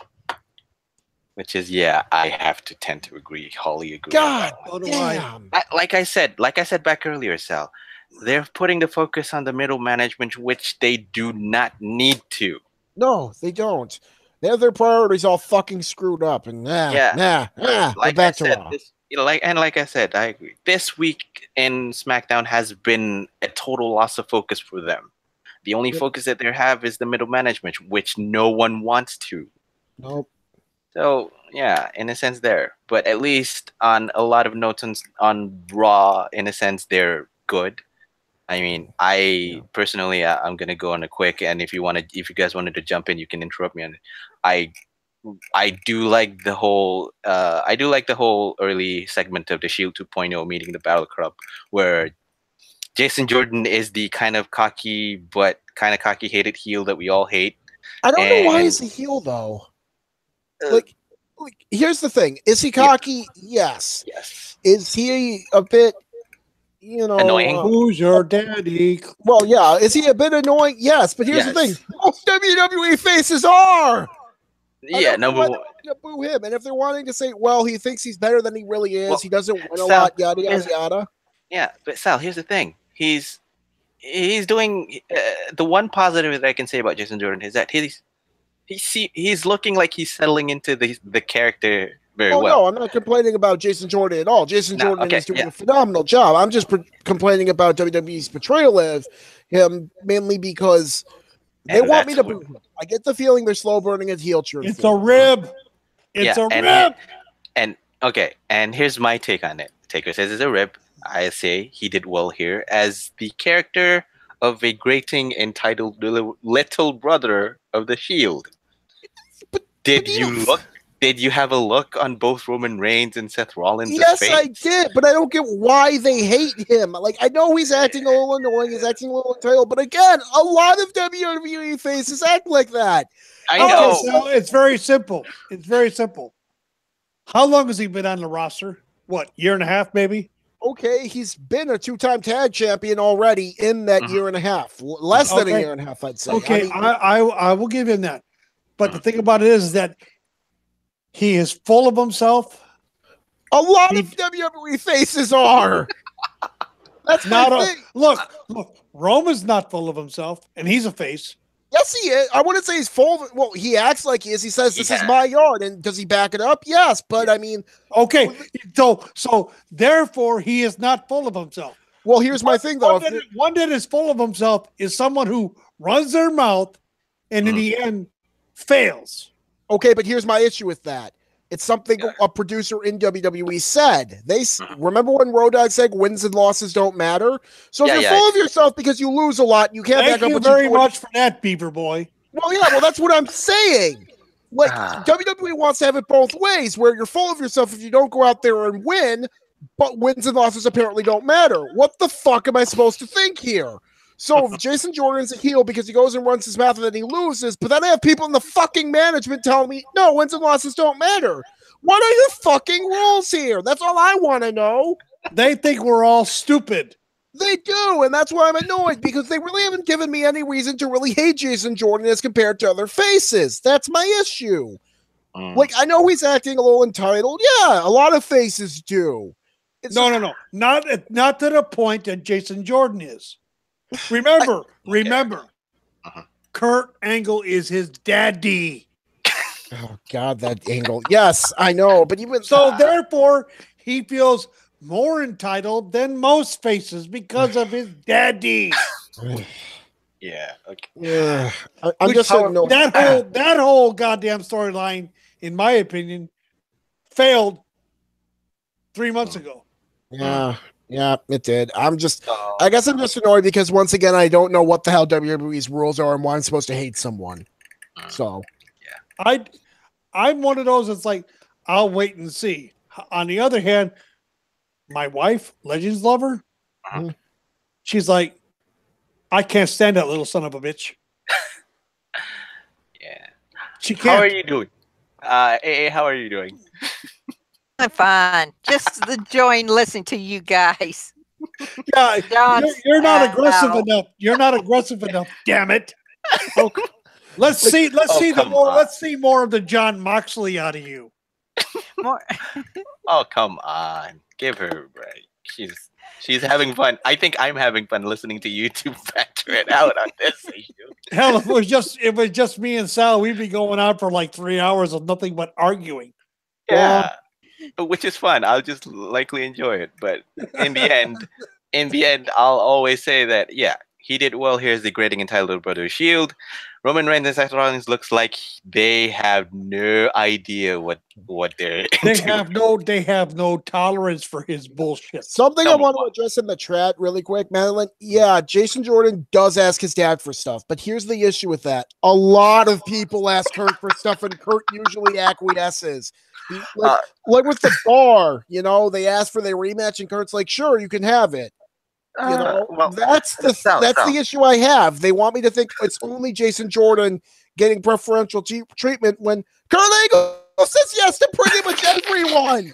He said yes to the Miz. He said yes to the Bar. It's not like he's always saying yes to his son and saying no to everyone else. I mean, that's the issue I have. No nepotism at all. The thing about it is that WWE has, I'm waiting for Sheamus and Cesaro to say something about Ford and their commercials right now. Ah, okay. Yeah, have you not noticed, Sal? Have you not seen any F-150 commercials where they say, "Oh, we don't set the bar, we are the bar"? I remember seeing that, yes, and I said, "Geez, Ford just ripped off Sheamus and Cesaro." I remember that. Yep. I'm waiting for them to say something about it. Yeah, I think that's another thing. That's another character that's got, Sheamus has got neck issues. Well, let's not touch on that because we're going to open up a can of other worms. No, it's not a can of worms. It's the truth. Yeah, we're going to open another set of cans for that one. Anyway. The one thing that I agree, the one thing that I can nitpick on it is that the humor didn't really hit. I could feel that they wanted to do this with a little bit of humor, especially with Balor Club on the spotlight right away. Sure, they wanted to put a little bit of humor, add a little bit of jazz to it, but it didn't quite hit. And so it started off a little bit off balance for that one. Quick note, I'm just going on as quick as possible. If you guys want to interject, just interject, because I'm going fast. The next segment will be the whole Absolution versus Sasha Banks and Bayley, Sonya Deville and Mandy Rose, of course, on the other side of the coin. It's a solid match, unspectacular. Average match, low energy, of course, some might say. I think they were setting up the Absolution to look strong while getting the team babyface the win. The setup worked. The action looks slow. Isn't really unspectacular. Like I said, it's not eye-catching enough, but judging by what has transpired during the past week, I'd say fine, okay. It's a by the numbers kind of thing. I am impressed with Mandy Rose. Her presence and power stood out in the match. I believe Sonya Deville has put up her most impressive performance to date, and she looked a lot more confident in this one. It's just that the whole story between them and Bayley and Banks need a story beyond the friction with Absolution. Yeah. It's a average match. You can skip it if you want, but if you watch it, just take note on Mandy Rose and Sonya Deville because that's the development that we wanted to see, and both of them look good coming out from it. It's just that it's low paced. It's just that. The next segment we have Woken, Matt Hardy versus Kurt Hawkins. I hate to stretch out more than we want to stretch out, but there's really not much to say. Number one, it happens. Yeah, correct. It happens. I mean, switching up Matt Hardy's music was one thing. Correct. Kudos, marks for you. But to take a word from a friend of mine who I had a good conversation on this topic. If you want to make Woken Matt Hardy really Woken Matt Hardy, go big or go home. Mm-hmm. Going piecemeal, small stuff like this isn't going to work because it's not really how people remember Broken Matt Hardy character looks like. I myself never saw it, so I don't know. Okay. And I told you this from the get-go. And yes, Big Pale on his posting said that he feels that the Woken character has come to the WWE to die. And here's my counter argument. You need time. I always say this, and I think Sal will agree on this. You need time. Yeah, you need time. But Because hell. Okay, time out. Mm-hmm. What is wrong with most of the people, most fans today? I'd say it's a combination of both being cynical and being impatient on the stuff. I don't want to stretch it a lot of it because, well, I will say I'm going to say it. Because I'm cutting time. Today's times has become instant gratification. Of course, we have microwaves. We have everything that is instantaneous. I am old school, where stories take time. We need long arc stories. The Woken Broken Matt Hardy is a long arc story. And because it's not happening in 6 weeks or 8 weeks or 10 weeks, fans on the IWC are going to say, it's not working. It's time to move on. Because most people today are so trained that if it doesn't happen in a week, 10 days, it's not going to work. And who here will deny that? Anybody? Sal? AA? You? I'll deny it. I think there is a bit of instant gratification, but I think a lot of it is mainly due to WWE has screwed up so much that we're kind of done giving them the benefit of the doubt. I feel like it's a bit of impatientness, yes, but I feel like it's mostly cynicism. Like, we're going to give you the chance, but you've screwed up so many times, we're not going to give you much of a chance. And if you don't come out swinging, you're done. And I don't think that's fair. I kind of think it is, in the sense that WWE has earned this reputation because they've screwed up so many hot acts from the indies and from other companies that it's like people aren't going to give you as much of a chance anymore. It's like, if I got hired to like build houses, and I build a crap house after crap house after crap house, I don't expect people to give me many more chances, you know? All right. I'm going to argue your point. Look at the Undisputed Era right now. Yeah. I think it's a difference between main roster and NXT, though. NXT has more leeway. But who is the parent company of NXT? I know WWE is, but right. Stop right there. If they could do it, and it took 6 weeks it took 2.5 months for Undisputed Era to get the titles, right? Yeah, no, it did. Yeah, it did. They built a story, a long arc story. Yes, it was 2.5 months. Yeah, that's 10 weeks. Which is short by any standard, I think. Yeah, is short, but yet in today's times, that's considered a long time. Yeah, well, then I think it goes to show that at least for NXT and people they have more trust in, we do have that patience because people were letting it playing out. You know what I mean? I think it really comes down to the fact that people don't have a lot of faith on main roster WWE to properly use these characters, but NXT has earned that goodwill, so they're willing to give them the time they need. Yeah, but and number WWE, two, it's more the fact that we don't trust them. I mean, I've seen them screw up Shinsuke Nakamura. I've seen them screw up Bayley. I've seen them screw up so many people. It's like, why would I trust them to do anything right? Exactly. And I tend to agree on this one because let's not forget that actually NXT is still a developmental section of WWE. They're there to develop talent. But I understand. They have signed so much independent talent that the developmental side of it is not the focus anymore. Yeah, and that's the other side of the coin for NXT because they're signing all these independent talents. They're these talented independent workers that they may or may not use and haven't used yet, have not used yet, that they're slowly beginning to look as if they're another separate entity of a promotion altogether, aside from WWE. They're like the alternative of the main event of the main roster of WWE. But still, in its essence, it's a developmental scene. It's a developmental talent with a small enough crowd to please and to appease, for that matter, who vehemently focus and watch on the same product again and again. It's just that when that happens, people have the expectation of, okay, if this is the character they have in NXT, it will translate well to the main roster.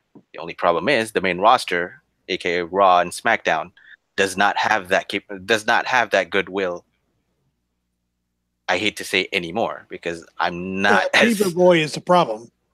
I'm not as cynical or I'm not as negatively thinking about that for the matter. I still have hope for a change in the main roster perception and all that. It's just that I can understand the fact that people are getting a lot more cynical. Because people are getting a lot cynical and less patient. I mean, I've told you this countless times when it comes to NJPW and their style of booking, what they call the King's Road style of booking, where it takes a long time.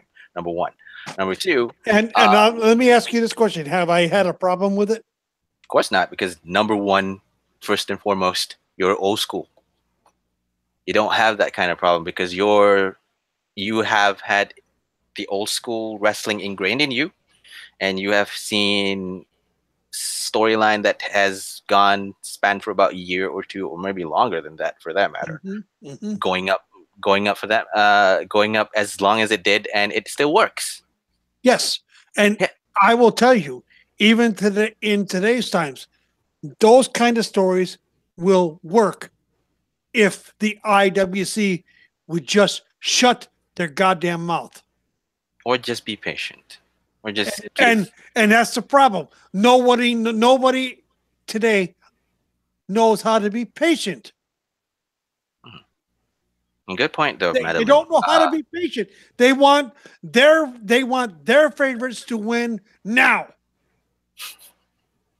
and that is one thing that has bothered me with fans today. The IWC. Yeah. Okay. I'm saying fans today. I'm not saying IWC. I'm saying fans today. Fans today. They want their favorites to win now, and until their favorite wins, they're going to whine and bitch and carry on. God, damn it! Don't you think for one second that I didn't want my favorites to win when I was a kid? I did. When they didn't, it hurt. But I didn't. I didn't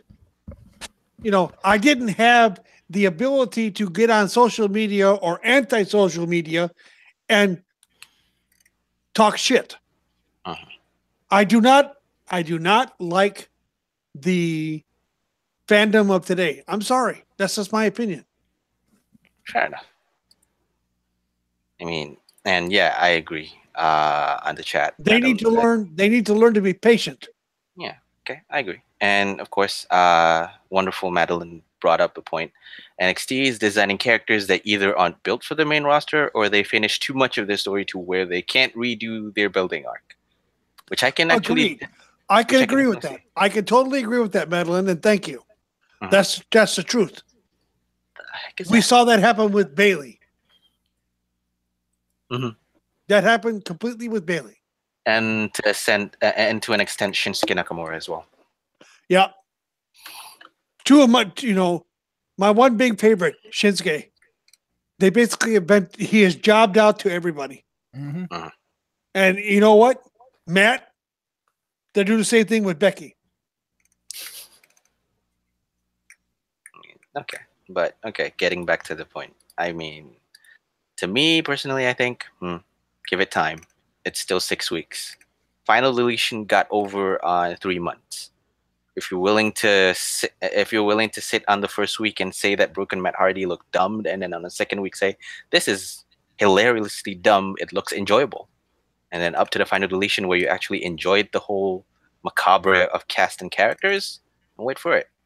Just give it time. It's still 6 weeks. And most of the pieces that made Broken Matt Hardy hasn't appeared yet. Well, now one of them appeared, which is Vanguard 1. So there's that. And of course, yes, next was The Miz returning. The Miz returned. Welcome to a lot of fanfare, which I like personally because, well, who doesn't like a wrestler returning even though he's a heel?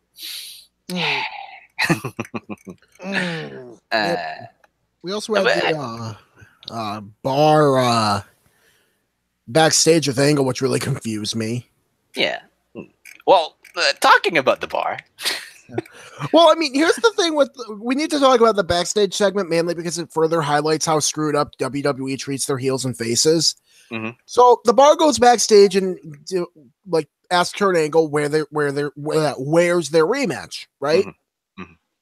Kurt gives it to them at the Royal Rumble, and then they're all happy and fine. And if that was all they did, I'd be fine with that. And I'd still think, you know what? Yeah, these guys are still heels.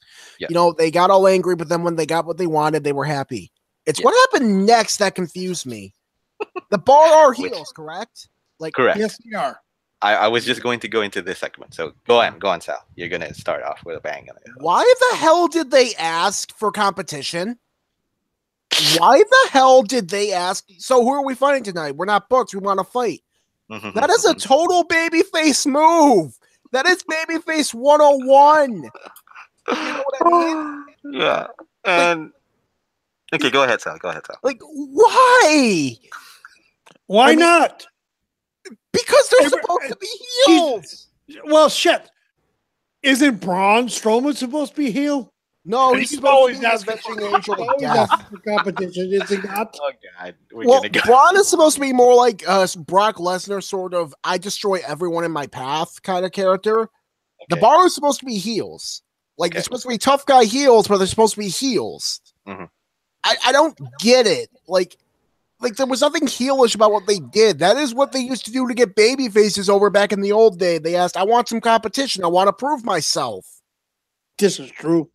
Yeah, okay. I don't get why. Okay. And here's the more surprising thing on this one. Yeah. What happened when they got their competition? Happened? They had the competition. Who did they face? Who did they face? Titus Worldwide. And what happened? They lost. Yeah. I think they're doing this to set up a triple threat match, but I know, I understand. First things first. When did Titus Worldwide ever actually got a win? When Akira Tozawa won the Cruiserweight title. That's just about it. The match itself won't win any fucking awards, but the result got people talking. Yep. Including you, Sal.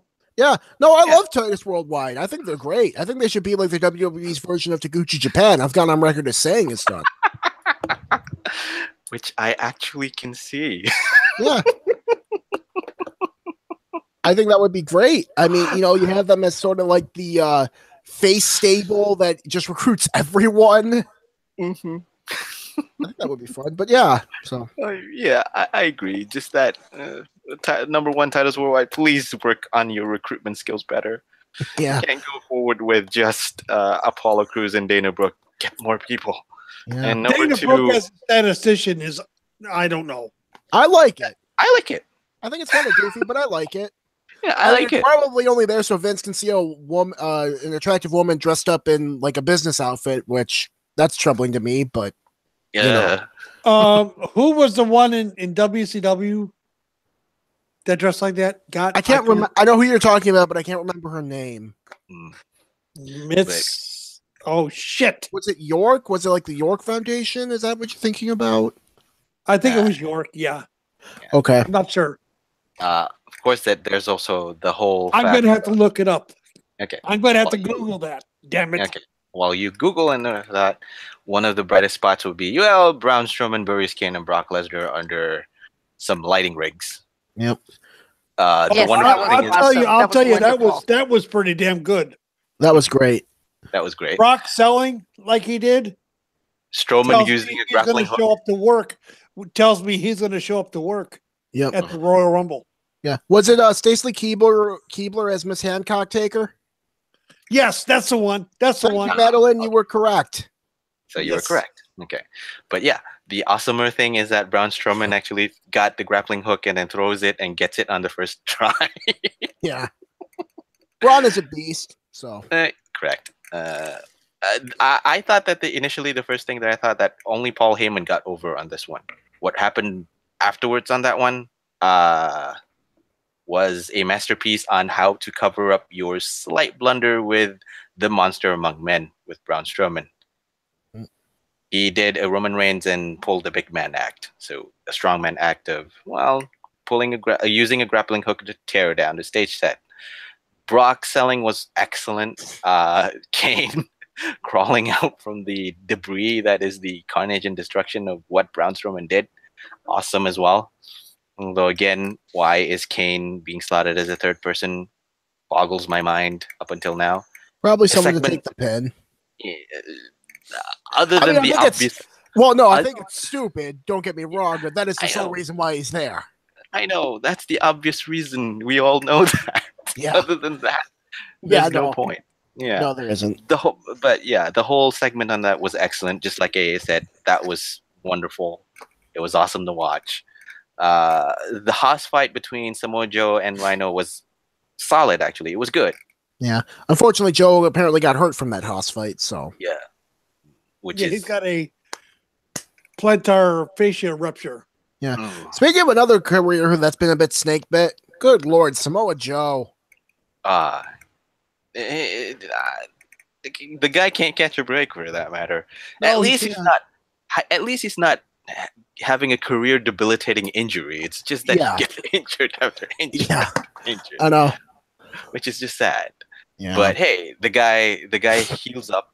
The guy can heal up, and then he can return back as if there's nothing wrong. He can say, "Yeah, let's go back to work." Yeah, let's go back to work. And of course, some of the big points that got people talking was Nia Jax attacking Asuka. Yep. Well, which I don't understand why, because unless they're gonna have Asuka put Nia on the show for Rumble. Mm-hmm. Which I think so. They'll add that amount of tension. It's just that from my logical standpoint, when I see the interaction between Bliss and Jax, number one, it looks too high school drama. Number one. Yeah. Oh god, that acting was terrible. Yeah. Number one. Number two, when the moment Bliss said that Asuka told her that and whispered it to Nia Jax, don't Nia Jax and the whole response of Jax going that, but Asuka doesn't speak English. No, she asked Alexa, do you speak Japanese? No. Mm-hmm. Mm-hmm. And that was the end of it. Yeah. Which to some who had the tendency to take out a low hanging fruit, that would say that, so Asuka doesn't speak English pretty well then? Yeah. The argument, biggest argument. To me, it sounded a little bit racist. It did.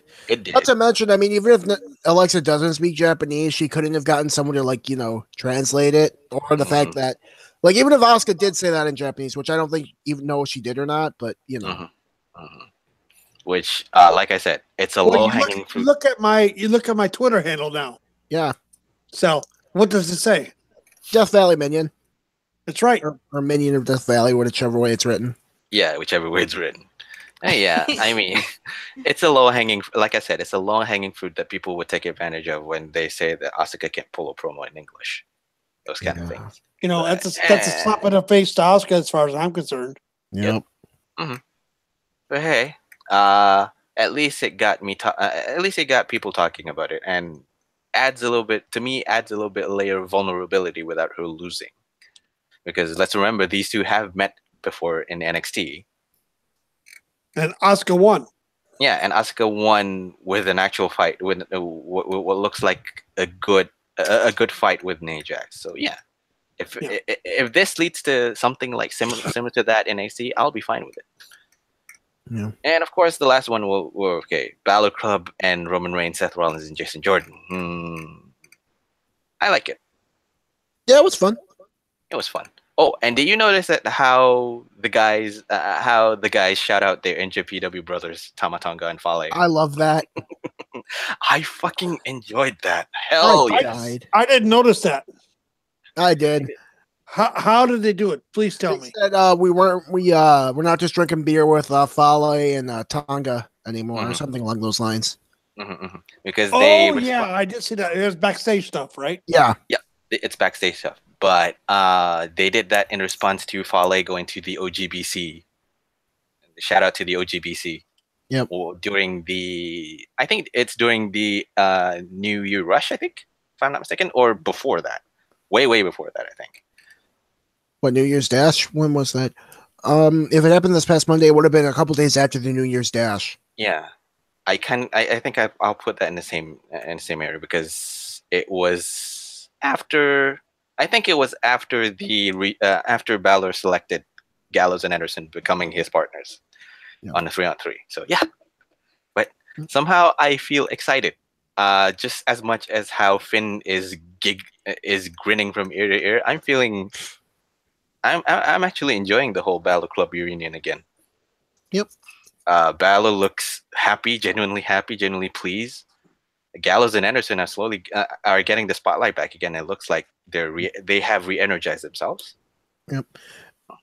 It books more to their strengths because Finn is a solid worker, but he's a guy who works better with goons, and Gallows and Andersons are guys who work better as goons. So, which is perfect. Yeah, match made in heaven. Yes, the guy who needs goons now has his goons. Yeah. Why the biggest question as to why WWE didn't capitalize this several months earlier is way out of me. But then again, I think I say that because I want to forget the whole debacle that is Finn versus Bray. Oh God, stop that! Wait, never mention that again, damn it! What was it? Mononucleosis or meningitis or whatever the hell it was saved us from that train wreck for a third time or whatever it was. Mononucleitis or meningitis. Mononucleosis or meningitis, whatever the fuck Bray got, whatever the plague that Bray caught was. It's a shame he didn't catch it again. Mm-hmm. I agree. Bray needs to get off my TV as well, but yeah, that's besides the point. But yeah, back to this. They had a fun bout, had a solid, strong bout, ended in victory for them. So yay! Hooray! Hooray for them! Hopefully they ride the train of success for this Balor Club, and I think that WWE is already slowly putting the train or cart behind them.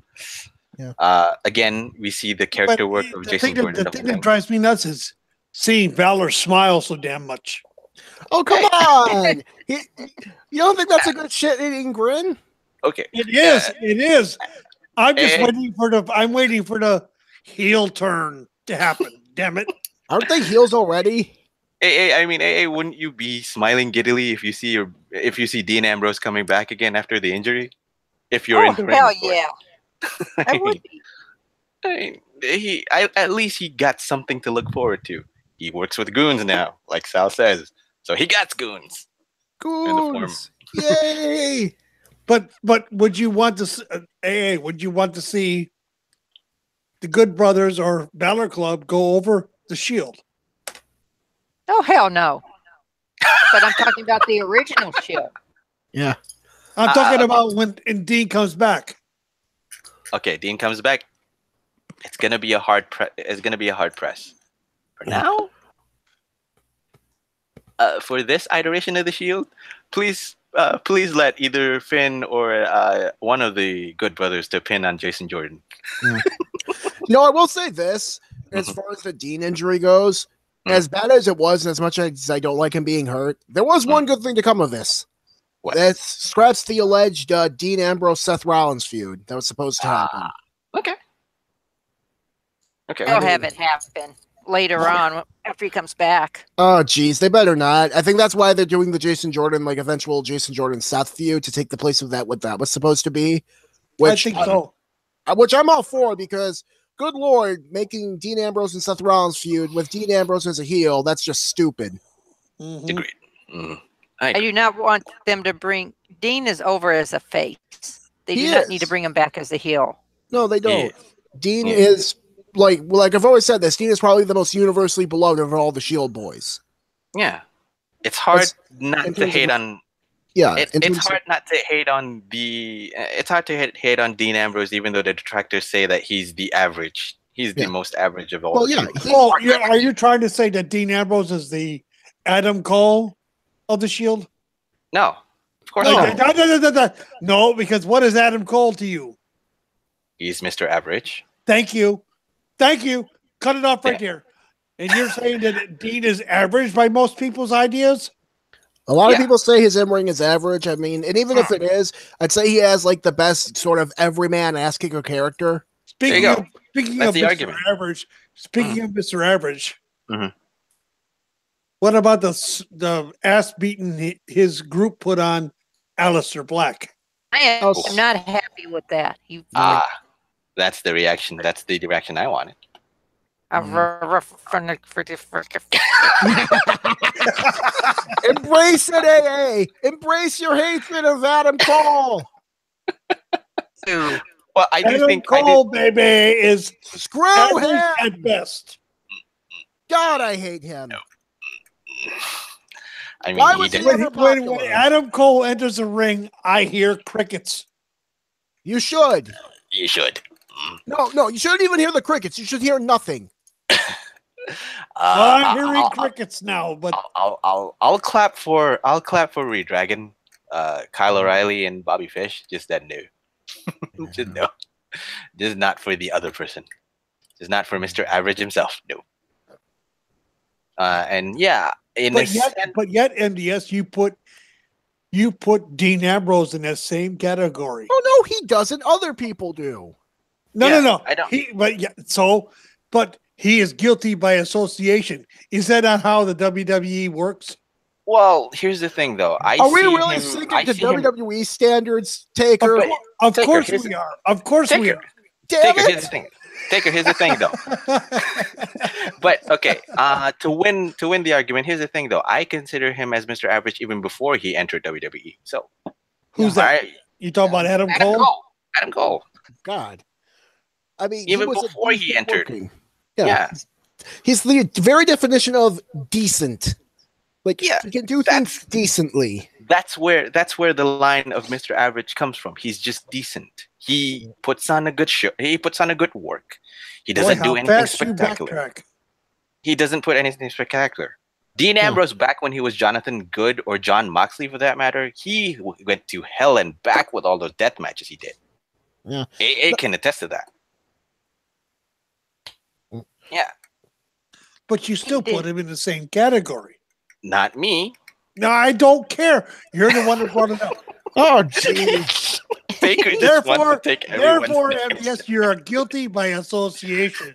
He just wants to take everybody's popcorn. Yeah, please. Sure. Please. Yes, we'll just eat some popcorn and watch MDS and TakersMinion fight instead of you and MDS having popcorn and me watching me and TakersMinion fight. Oh, come on, guys. I mean, you don't want me tackling the old guy today. Oh no. Sal, we'll just wait for your fights and my fights are much better than my fights and MDS's fights anyway. Oh, yeah. Come on. We don't need the MDS to tackle you, TakersMinion. We'll just wait for our football team to take care of yours. I will make sure Hiromu takes you out if you're not careful, Sal. Oh, come on. Hiromu loves me. I'm tight with that guy. He's my fave. I love Hiromu. Oh, God, chat room, you guys. That's why Black needs to befriend Velveteen Dream or start dating Velveteen Dream. Oh, my God. No. Madeline, with the same relationship. Come on now. We are not trusting them with this, Madeline. I would love it if I could trust them with this. This is the company that gave us, all the other terrible things. I'd list them all, but I don't want to go completely insane. Not today, anyway. Yes, Madeline Lenoir. I'm the one who brought up Black Velvet in the first damn place. But that doesn't necessarily mean that should be a reality? That's what you're saying? Did I say it shouldn't be? That is a great team name, though, Black Velvet. That is a great team name. That is It's not a bad drink either. Oh, she responded. What's that? AA? It's not a bad drink either. Oh, yeah. Sal, she responded. Come on, Sal. Sundaris. I thought you loved Sundaris. I do. That storyline was great. Damn it. Someone called you out, eh, Sal? Damn it, using my love of Sundaris against me. Although the funny thing is I find a lot of Sundari anime, and this is a complete sidetrack derailing. Let's go segue on this one because we're almost going to wrap it up. So segue it is. Yeah. Okay. Honestly, to be completely honest, I find most Sundari animes a bit annoying, but that's mainly because they always wait until like the very, very end of like a really long anime to finally like say that they love each other. Yep. But damn it, Madeline, go ahead and take your victory lap. God dang it. All right, there's one thing I'll give you the applause. But there's one thing we didn't discuss. Sure. Go ahead. Mark Henry. Yep. Oh, yeah. Mark Henry called it a career as of yesterday. We all knew this was coming. He's one of the last remaining from the Attitude Era. Mm-hmm. The only one, I think the only ones left from the Attitude Era right now are Kane and Triple H. Yep.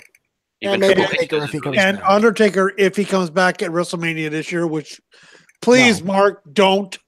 Yeah. We'll touch on that on a later note, on a later episode. I think we could definitely do that on that one. But yeah. Again, Mark, I think on the retirement of Mark Henry is a little bit on a happier note because we all see it coming and we're just waiting for him. When are you going to go stop and just look back at your career and think to yourself, I have done good, if not decent, with what he has. Well, if you look at if you go on a network, there is a table for three with him, the Godfather, and Ron Simmons, and he mentions that he's doing more stuff backstage now. He's more of an agent than he is a wrestler, which is good for him. Yeah, which is good for him. I mean, think a lot of the times I argue and I posit out is that after wrestling, after any kind of wrestling, I think the performers in the wrestling business don't know what to do next when they quit. When they quit, stop, or forcefully resign or something like that. They don't know what to do afterwards. Mm-hmm. Yep. And, something I will say is while you have that network open and watching that table for three thing, I'd highly recommend looking up Mark Henry's Hall of Pain run. All-time great run. Just a great segment, great storyline. And I think all of you guys should check it out because that was really one of the best things in years. So yeah, it was. And you asked me in the pre-show meeting, would the Hall of Pain get over during my time? Yep. And I said, yes, it would. Yep. Because it is something that is unique. Yep. You have him come in and, go after some of the greatest heroes that all of us had during that time, like Deke the Bruiser, the Crusher, Cowboy Bob Ellis, even Ox Baker for that matter. Yeah, I agree. Yeah.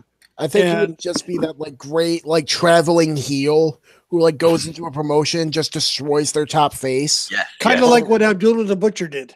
Yeah, it would make so much money. Or what Andre the Giant did towards the biggest heel. Yep. Towards the tail end of his run, basically. But yeah. Not tail end. His beginning of his run. He was a face that would come into a territory from Vincent J. To take out the biggest heel. Yep. That's what Andre did. Yep. Or only with Marcus, he would be the biggest heel coming in to take on a face. So, right. No different. Yep. I agree. I mean, hey, he has had a great run. He has had a wonderful career, even though some people would remember him as the sexual chocolate, and of course with the whole sexual chocolate. Yes. Yeah, Jesus. And of course the whole Mae Young thing and the hand thing. Yeah. But if I can help it, damn it, I'm gonna get him. I'm gonna make sure he's remembered for his Hall of Pain run and that salmon suit promo. Oh, that salmon suit. I'm pretty sure he'll probably get inducted into the WWE Hall of Fame, and when he does, he needs to wear the salmon suit. We just need to say that right now. Good Lord, that salmon suit promo. Those are the two things you need to go and watch. These are required viewings that I am ordering you all to watch. Ordering? Yes, yeah. I'm going to be a teacher, so this is all your assigned homework. I know that you just finished your. I know you do have finished your exam, but you don't have to be a teacher. Oh, I still have more classes. I'm just. Oh, you're starting to wear glasses now. Okay. No. I said I still have more classes. Wow. Damn it. I probably need glasses though. But Oh, okay. Oh, anyway, I digress. Is there anything else that is on the paper? I don't think so. no. Yep. Nope. Anything else that needs to be added or should be added? Taker, do you have any? Oh, okay. Taker is out. AA, do you have anything to add or just to plug on stuff? I'm sorry that we don't, we haven't really put the focus, or Taker hasn't shunned the spotlight on you. Fine with me. I'm doing the of my spirit animal here. Okay. Teen. Well, I've seen you post on Twitter about having to need a lot more of Dean Ambrose, and you did post some Dean Ambrose on Twitter. Everyone needs more Dean Ambrose in their life. Yep. Especially when he's out injured. Mm-hmm. Although that also Monday Night Ambrose. Although that also took me back to the whole where the time when Renee Young did the backstage promo with Dean Ambrose and Seth Rollins, and in the end, Renee pulled out the Shield fist. It was so cute.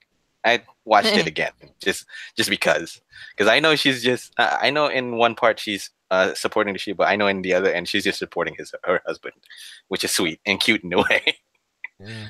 Of course, she's going to support her husband. Yeah, definitely. It's just very cute and very endearing in a sense. Hell, I can't hate They're a cute on couple. Yeah, hell, I can't hate on Renee Young for that. I can't. I just can't hate on Renee Young for anything. Mm-hmm. Yep. I just can't. There's nothing to hate on. Of course. I do want to talk. I do want to feel like I would want to talk about the Royal Rumble next week, but I'll leave that to next week. I'll leave that to the next 2 weeks, in fact, because probably next week or next 2 weeks, because as we crawl up to Royal Rumble, because I just remembered one really nice trope that Royal Rumble loves to pull at this point in time, which is the Iron Man run for Royal Rumble for anything. So yeah, I'll leave that for next week, but I'll have to just quickly and fastly wrap this up. Okay. Do you guys want to do your plugs? Or should I be the one interested in doing you guys' plugs? Okay, Sal, go. You have your plugs to do. Yeah. Yep, you guys will soon be able to check out my new show, which will be called Match Fixing with the Don Sal Kuzmano, which should be coming. I'm planning, like I said at the top of the show, I'm planning on having it come out around the Rumble, so in a week or so, maybe 2 weeks, 3 weeks, somewhere around that time. You can find it on Cedar Bridge Media, and it should also be going up on iTunes. And the plan is for it to be taped on Wednesdays and air on Fridays. So, right, perfect.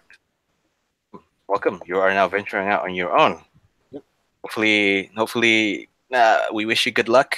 And if you wanted to have a lot of guests just to talk shit and do stuff, there's a lot of people going into it. A lot of people you can call. I plan on having all of you guys as guests on at some point. You too, AA. I know I haven't talked to you as much lately, but I do plan on getting you in as a guest. Well, thank you very much. Of course. And of course. Sal, of course, the former co-host of Fizzy's Wacky World of Wrestling. I do hope that Fizzy's Wacky World of Wrestling would return from hiatus. It's just that I do know that he is taking a hiatus taking a break for now. It's just that we don't know the status yet. We'll just leave it at that. Hey, now your plug. Go. Violent Wrestling Podcast. We have no set date and time. We do it on the fly. But we will post links and everything and let you guys know when we are doing it. And we will have all these wonderful people here today on as guests sometime in the near future. Great. You promise? Promise. You know I was going to hit you with that, right? Yeah, I knew you would. I'm sorry, folks. I had a malfunction with my computer That's why Okay. I disappeared so quickly. It's okay. We're just about to wrap up, sure. I And- noticed. Yes. Okay.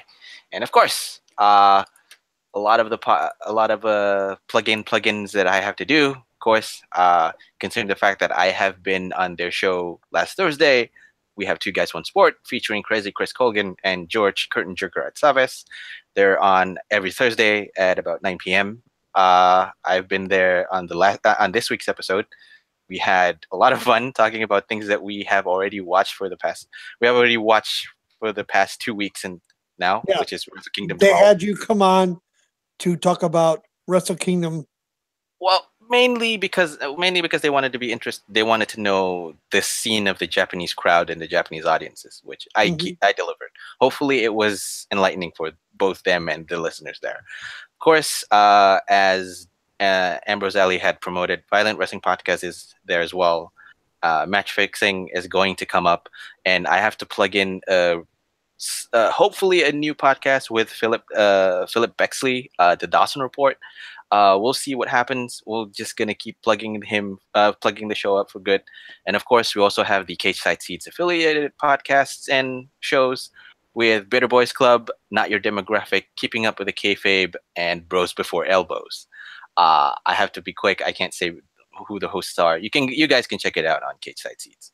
Of course, last but not least, you can't miss this one. Shootin' the Breeze. You can catch us on Twitter at Shootin, SHOOTIN, the DABREEZ1. That's the Twitter handle. Of course, you can catch me, MDS, on Twitter as well at BeckyGotBank666. At the back of my mind, I think that I should want to change my Twitter handle, but we'll see about that. You guys can also catch TakersMinion at Takers_Minion on Twitter. You guys can catch both of us and potentially AA on Cage Side Seas as well, on the daily as well as the nightly. I think we're there right now currently. And yeah, this has been Shootin' the Breeze. Don't forget. No.